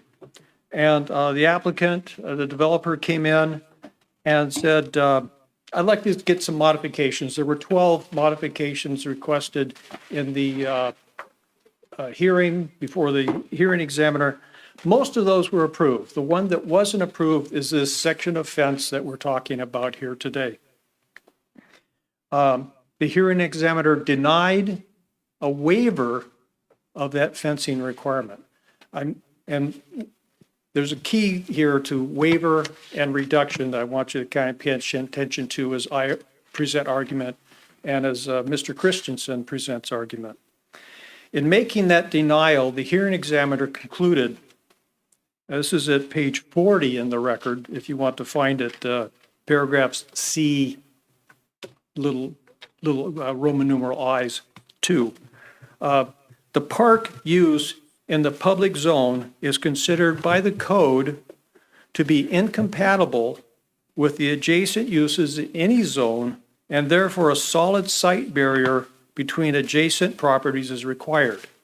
That's the building block for this decision that denied the waiver of the fence along that property line. I'm going to talk to you about the legal and the factual basis for that in the hearing examiner's decision. The legal first. Spoiler alert. There's a difference, I've already mentioned it, between reductions and waivers in the city ordinance. MV 28 is asking for a waiver, not a reduction. In their briefing that they submitted, their appeal, they use the word reduction. We'll see what they use when they come up here and discuss this. So I want to look at the distinction. And it's all found in the city code, which is 1793-040. And I've given you an excerpt from that so that you know what I'm talking about here. You have an introductory paragraph. It doesn't have an A or a B or a C on it. Paragraph A deals with type 1 screening. That's not an issue here. Paragraph B deals with type 2 screening. And paragraph C, which isn't an issue, and you see I didn't put it in here, deals with stormwater ponds, okay? Looking at the subsection B, the second sentence in that paragraph is the key one. I'll read it to you here. A minimum width shall be 10 feet, except for, because we're RV park in the P zone, it's got to be 20 feet, but that's not the issue. So minimum width shall be 10 feet. However, a reduction may be approved by the Community and Economic Development Director with the concurrence of the adjacent property owner. You can reduce the width with the concurrence of the adjacent property owner. And then that paragraph goes on to talk about trees, a berm, and the alternative of placing a fence. The fence is an issue because rather than a berm, the developer decided to go with fencing. Okay? No reduction in those. If you think about it, you reduce a buffer width, but you don't reduce trees, you don't reduce fences. They just take a spot in the within the 20-foot buffer, within the 10-foot buffer. So the key point to take from subsection B of the city ordinance is that reduction is only available for a buffer width, and that's if planning recommends, and there's concurrence by the adjacent property owner. There's no reductions for trees and berms or fences, even if a neighbor concurs. All right? Because the second part of this paragraph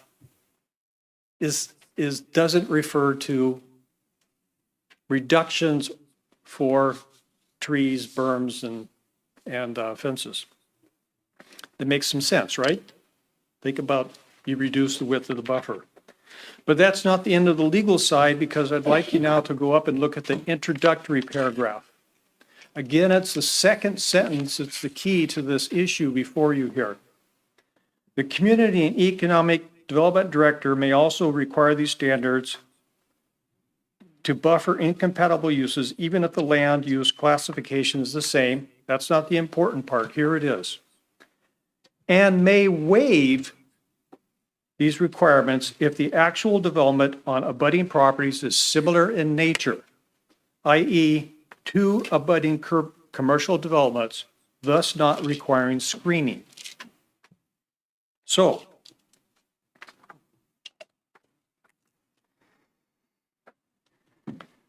read those two things, the introduction and the introductory paragraph and the B subsection together. Concurrence is not a factor for waiver. Similar in nature or compatible is the controlling factor. And that's because that's the controlling factor in this issue because we're looking at a fence, not the reduction of buffer width. How do the facts play out to this? On one hand, you've got an RV park. On the other hand, you have a nursery in the ag NRL zone in the county. You have transient guests up to 90 days, no lodging, no guests, no people staying overnight. Perhaps some farm workers, maybe, one or two or three. I do not know that. Playground for children, fertilizers, chemicals, sharp tools. Bathrooms. If you're a golfer, you've got trees. All right, so bad joke, I know, but tourists, laborers, sandals, work gloves, and rubber boots, most likely muddy. Cars, pickups, and trailers going in and out. Tractors, loaders, forklifts, and other equipment required to dig out and move trees. Those are the facts. They are not similar in nature. We have an RV park and you have an ag NRL zone. So, the standard review is MK28's burden to show you evidence that you can determine that there is substantial error in the facts or the law in the record so that you can remand, modify, reverse the hearing examiner's decision.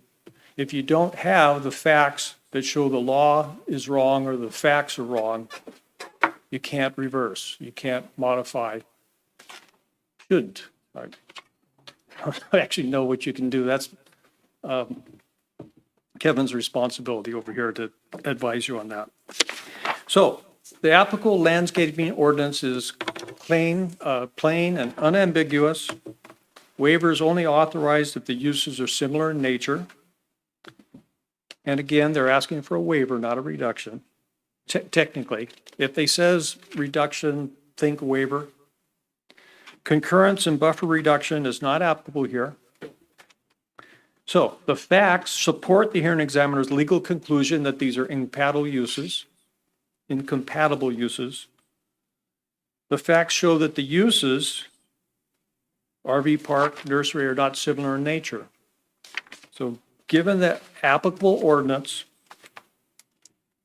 and the undisputed facts, I don't think those facts are going to be disputed. I submit to you that MV 28 cannot show that the hearing examiner made a legal error or a factual error. And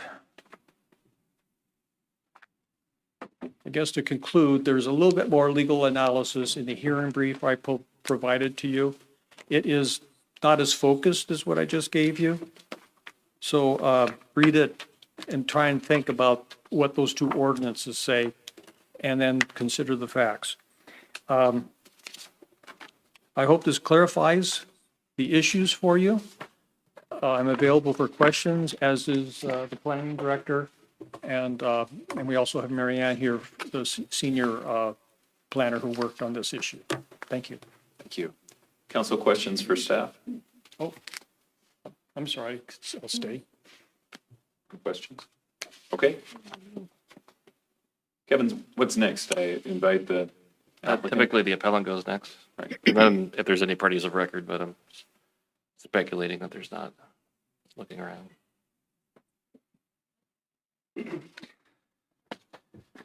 Thank you, Council and Mayor. I'm going to read. It seems weird to talk about this after this heartfelt discussion that happened earlier, after talking about something pretty practical here. My name is David Christensen. I'm the architect for the project, representing the owner, and I live here in Skagit County. Having received 45 national regional awards, the owner and I care about good design for this community. You know, RV park land uses are not all the same. Some are, well, campgrounds. Some, like this one, is a very high-end resort. No fire pits. Very different. But there is no difference in the code. You really need to come and see this place when it's complete here. It is unbelievable. This will probably be one of the nicest RV coach resorts in the United States. I kid you not. It's unbelievable when you go in this place. You know, there are always creative solutions that meet the needs of the community. Unfortunately, written regulations may not easily allow it. I run into this all the time as a designer. Many times there are a better solution, but it cannot be approved because it does not meet the quote exact words, even though it meets the intent. Unique situations are rarely addressed. If the regulations were clear for this situation, we'd not need to go through this appeal. City councils are allowed to reverse the hearing examiner decision when common sense needs to prevail for a unique situation like this one. You know, city regulations require property screening adjacent to other city-zoned land uses, but says nothing about screening from county-zoned lands. The adjacent county property is zoned, which is the Wells Nursery site, is zoned agricultural natural resource, and the county code says nothing about screening to other adjacent land uses, let alone city zoning. Mount Vernon screening is only for defined city zones, not county. A unique situation. Now, typical landscape and fence screening is intended to create a buffer between incompatible uses in the city, like, you know, residential or something. Seems reasonable. However, this is not a typical situation. It's on a dead-end road next to commercial properties that this used to be, and Skagit County agricultural nursery land. Not a typical use or location. We have not heard from anyone in this community concerned about this project. Actually, it's been quite the opposite. Everyone who has seen it is strongly enthusiastic. All of the adjacent landowners are in favor of it. There is no controversy here. As a matter of fact, Roger Ragusa, the manager of Wells Nursery, said he thought the idea of requiring screening with trees in front of trees was crazy and unnecessary. His nursery has a secured fence around the Riverbend Road. He likes this project and thinks the vista of a nursery to the west would be a nice visual amenity. The large trees next to the RV resort will always be there as they're too big to sell. He agrees with the appeal. The Wells Nursery property owner, Skip Pass, also provided a letter in support of eliminating the screen requirements here in the original record. The adjacent property owners concur with this appeal. You know, national data shown that there's a $7 to $8 multiplier of money spent in a community for a local business. I'm sure you've heard this before. That means this project could have $60 to $100 million in annual economic impact in Mount Vernon. This is a very big deal. Low impact tourism. This would be a great project for Mount Vernon. You know, the appeal narrative submitted to council that you've seen. It carefully outlines the specific grounds and references to the facts in the record. I don't need to repeat it here. You know, there's a book I just read recently here called Fewer Rules, Better People by Barry Lamb. And he made an interesting point.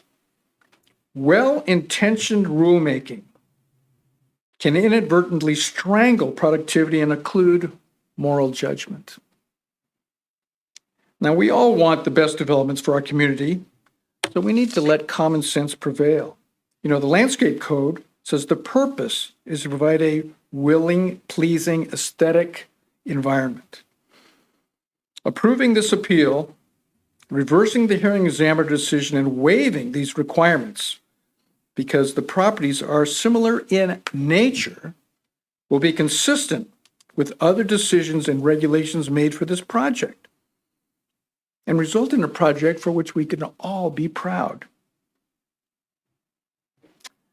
The attorney for the project, Tim Schermetzler, is also in attendance here if there are any legal technical questions. But I think this is all we're asking, is for common sense to prevail here, that we don't need it. The pictures that you were seeing were taken by staff. I have pictures that also show it that weren't shown, that I didn't bring up. So it's a pretty big wall. You just need to go over there and see. It's a wall of trees there. They're there right now. They're not going anywhere. And we'd like to see them instead of having a ridiculous tree in front of a tree. So I think waiving this would be the good thing to do and the right thing to do for the environment of people coming to this community and have the big impact in Mount Vernon. Thank you. Thank you, Mr. Christensen. Questions for the appellant? Council, any questions? Sorry. That's all right. Questions for me? I don't know that we have any. Kevin, what's my next step? Looks like their attorney wants to speak. Yeah, and I'm here for questions. I'll just be very brief, just to touch on the legal point since I came tonight. So Tim Schermetzler with CSD Law, as Mr. Christensen referenced, I represent the applicant here. You know, I agree with Mr. Denny's points at the beginning that the controlling issues here is really in your code, in Mount Vernon Municipal Code 1793-040, or that introductory paragraph. And that's really the crux of where the hearing examiner maybe missed the boat here a little bit, is that the hearing examiner determined that these are incompatible uses, but that's not really what the code's question is. And when you look at that code, and I'm reading from 1793-040, it says, in order to reduce the incompatible characteristics of abutting properties. And just stop there. The pictures that you were provided from Mr. Denny, this is the incompatible characteristics of the abutting property. If I'm a RV park patron sitting in my RV, I don't think looking at this is really incompatible with what I'm doing. You know, I would like to look at some trees in a nursery, you know. I think that would be a good vista. 1793-040 goes on and says, with different land use classifications or uses, the following standards shall apply. The Community and Economic Development Director may also require that these standards to buffer incompatible uses, even if the land use classification is the same. And in critical point here, and may waive the requirements if the actual development on the abutting property is similar in nature. Again, the question isn't, are there different uses, you know, ag uses versus an RV park, or county land versus city land? I think the real crux of this is this dissimilar in nature for an RV park? You know, again, if I'm at an RV park, I'm looking at this and saying, this is a pretty nice place to stay. You know, with that, again, if there's any questions, I'm happy to answer it. But I think common sense really here prevails. I think that the adjacent property owner isn't concerned about this. There's no other upheaval or concern from the community about this screening fence. And, you know, for me, common sense says if I'm in an RV park and I'm looking at a bunch of trees, you know, I don't need those trees to be screened with more trees. Thank you. Any questions, council? All right. So you have an opportunity if you want to provide both parties rebuttal. However, I will just ask, is any party interested in providing rebuttal argument? No.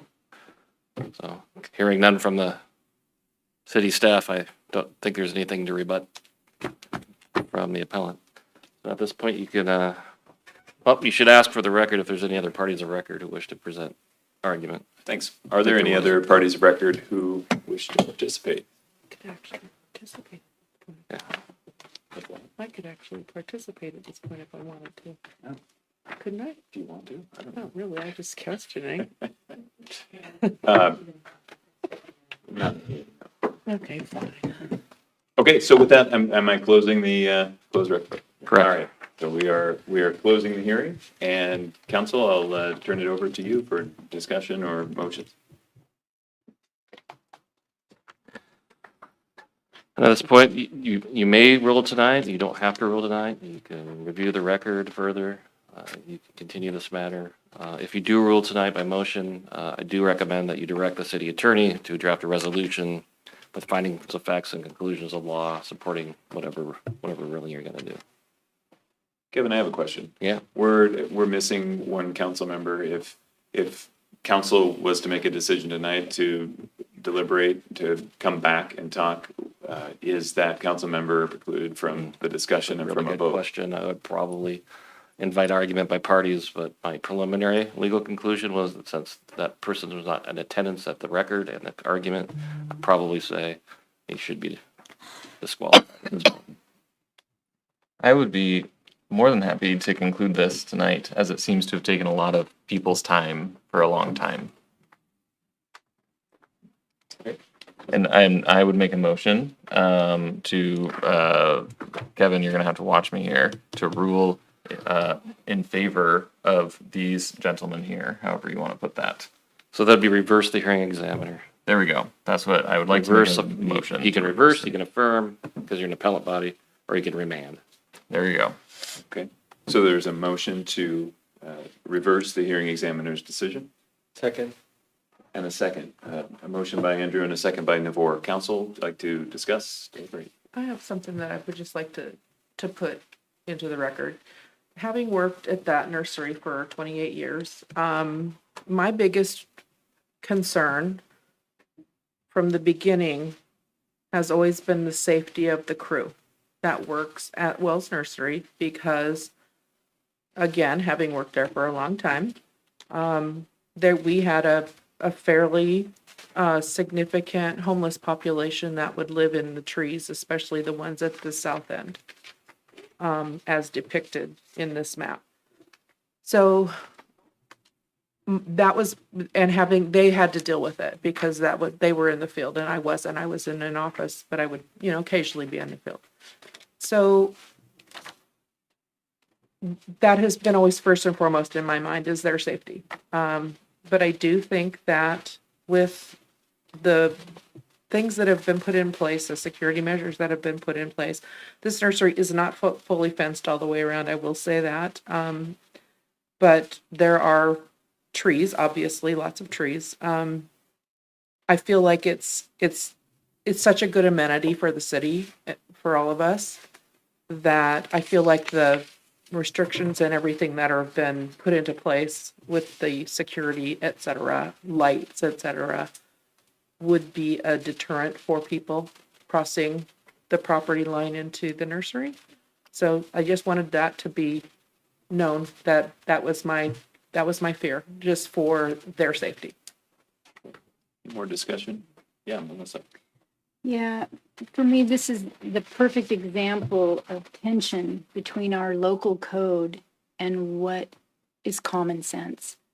No one in the record is opposing this. This is a 160 stall RV park, by all accounts, a premier one. For me, that is 160 living units in the city, and we are in the middle of a housing crisis. This is not permanent housing. by any means, but it is housing nonetheless at a time when we are in a crisis. And so for those reasons, that is why I support Andrew's motion. Other discussion? All right. So the motion, the call to question right now is to overturn the hearing examiner's ruling and to vote in favor of the appellant. Andrew. Kevin, do we have something in code to do a roll call vote? Is it by council member request? The mayor can call the roll. Okay, sorry, just If wondering. you want.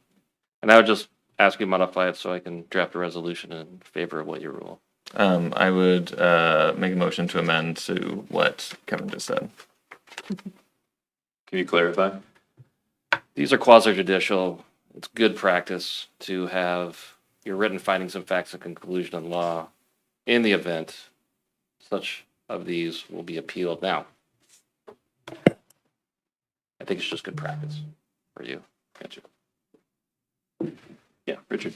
Yeah, I'm struggling a little bit with this because I've read through the package and, I've found no errors in the analysis of the hearing examiner and the would be the city's attorney. But I do. I guess I do see the subjectivity of the word incompatible. And different people could see that differently. And so I guess I'm struggling a little bit with, we have these professional legal opinions that I read that were quite convincing. At the same time, I have this sort of, wait, there's some subjectivity in there. And do we have the authority to use common sense over what these lawyers have told us? For the record, I'm not suggesting that we overturn this because of common sense reasons.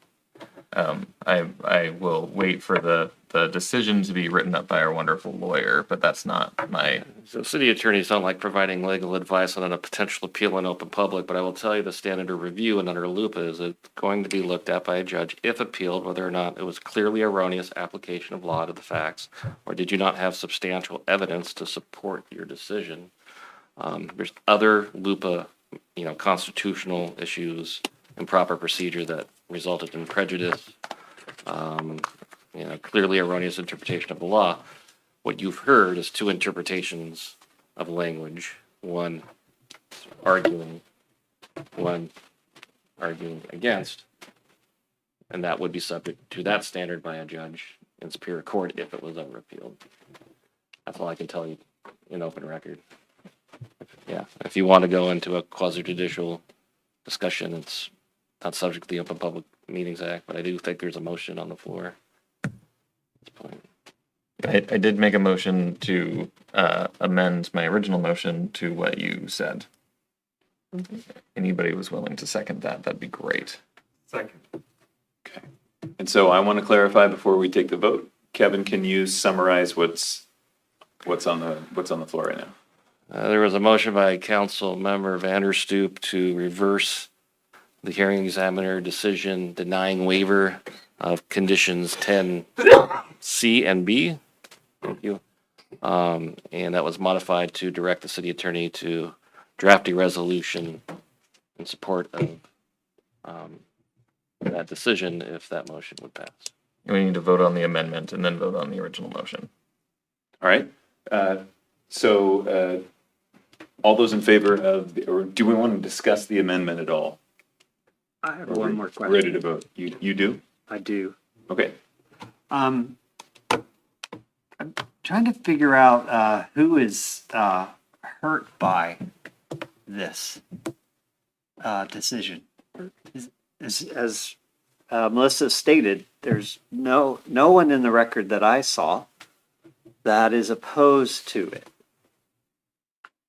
And what the sort of unintended consequences are, but I don't see them except that our code is, it just feels that our code doesn't allow this, but we have the authority as a quasi judicial body to overrule our own code?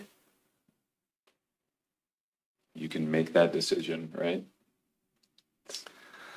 We've done If your conclusion of law as a council member is that it's clear and unambiguous that this is not provided, and that would be upheld by a judge, that the appellant's is a clear erroneous interpretation of the law, then that decision would be reversed. It sounds like you're suggesting this could be Richard, you're suggesting this may be a low risk change and that we need to take a look at our code in the future. Oh, absolutely. That's second on my list when we leave this hearing. But I think my questions are answered. Thank you, Mayor. All those in favor of the amendment, say aye. Aye. Those opposed, say no. Amendment passes. And now we're going to vote for the amended motion. If there's any more discussion, final discussion. All right, all those in favor say aye. Aye. Those opposed say no. Motion passes. All right, item B under new business is a public hearing, Mount Vernon Municipal Code, Chapter 1405, and Stacy Pratchner is going to give us an overview of this one as well. Stacy.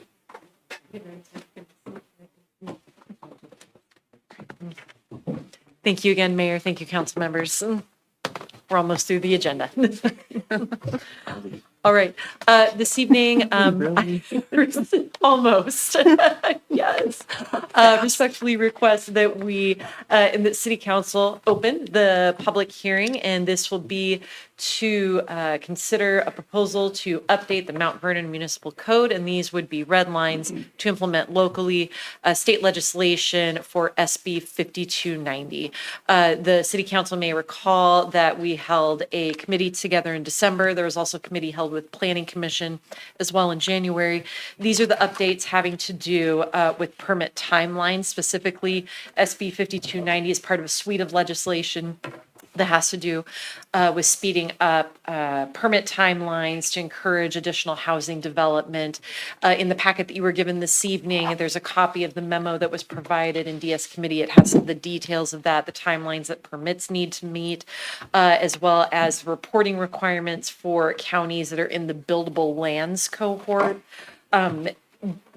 Correction to that memo that was issued in December. The attorney and I had a chance to review that legislation again. Skagit County is not not yet anyway, part of the buildable lands cohort, and so we are not required to do the yearly reporting yet. You may recall a conversation with the comp plan that we're anticipating that Skagit County and its cities will likely become a buildable lands county within the next year or two. And so we will keep doing those monthly metric reports where we report on timelines, as well as we also have our SmartGov permit. Sorry, it's late and I'm just back from my trip. That we will also have our permit software that also reports on timelines. We'll be doing that on a monthly basis for City Council. And so with the opening of the public hearing tonight, those red lines are being worked on by our attorney as well as staff. You had a chance to look at some very nascent red lines back in December. Those are being perfected, and so you'll have a good draft to take a look at. Those drafts are also available for the public that's listening in. You can contact the department. We'll have them available in advance of March 12th. Also, just want to note a correction to the memo that was put in the packet that mentions March 5th as a potential closure for the public hearing. If it's council's pleasure at that time to deliberate and make a decision, that will instead be on March 12th at your regular city council meeting. So thank you. Unless always you, Philip, want to make some exciting comments on 5290. Or Steve, or I don't know, maybe Steve does, if there was, or any of the listening public, if there's any comments. But I'd be happy to answer any questions from the mayor, city council about those updates before we open it for comments. So as those updates are perfected, as Stacy said, we're going to have a continuation of the hearing, an opportunity for the public to request the red lines, the updated ones, and then back on March 12th. Sound okay? Great. Okay. All right. Thank you, Mayor. Stacey. Thank you, council.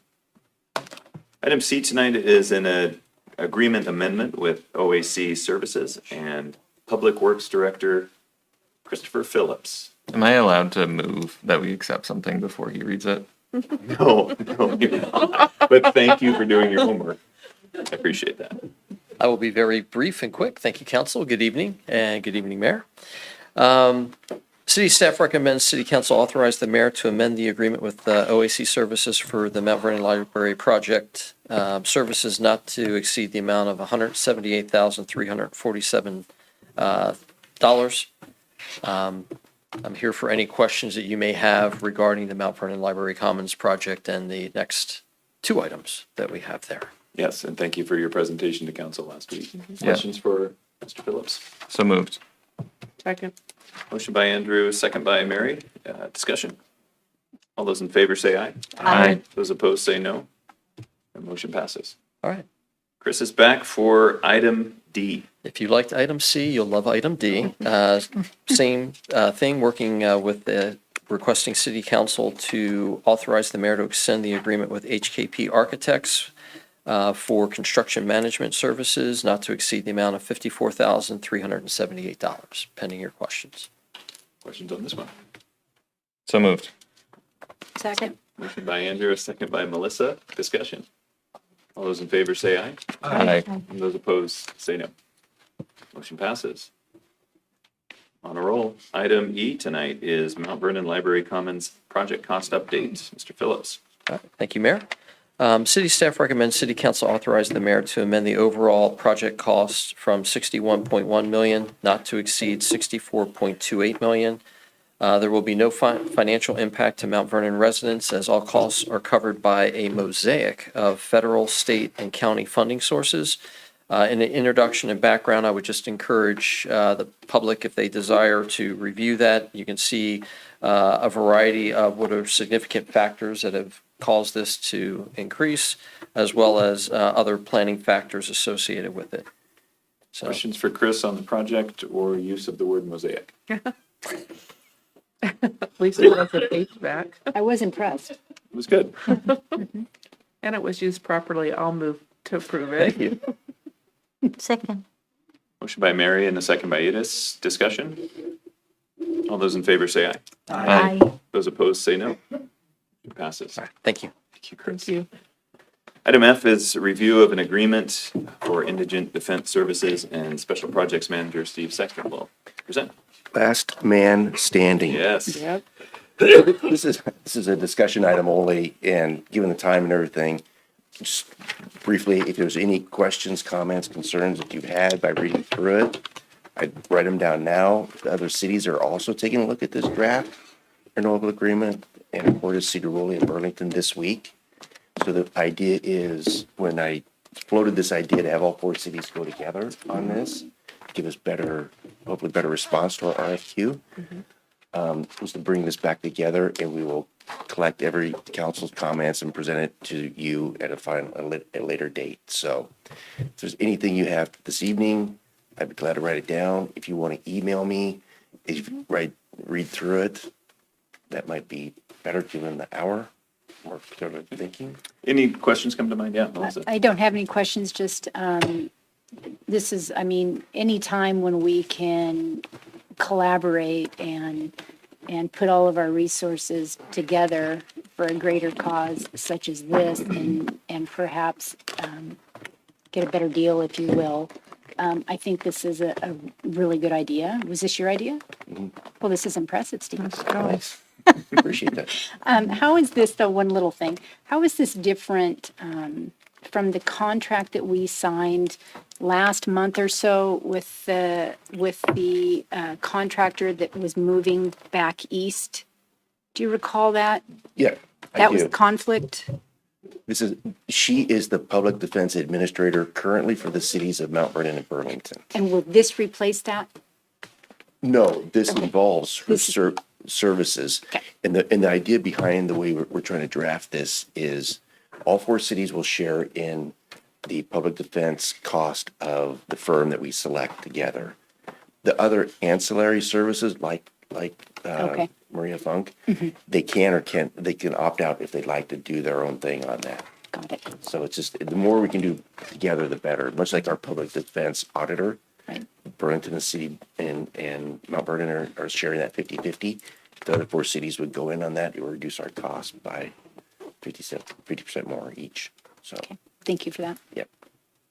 Others? Okay, it's just a review at this point, so Yeah. no need for action.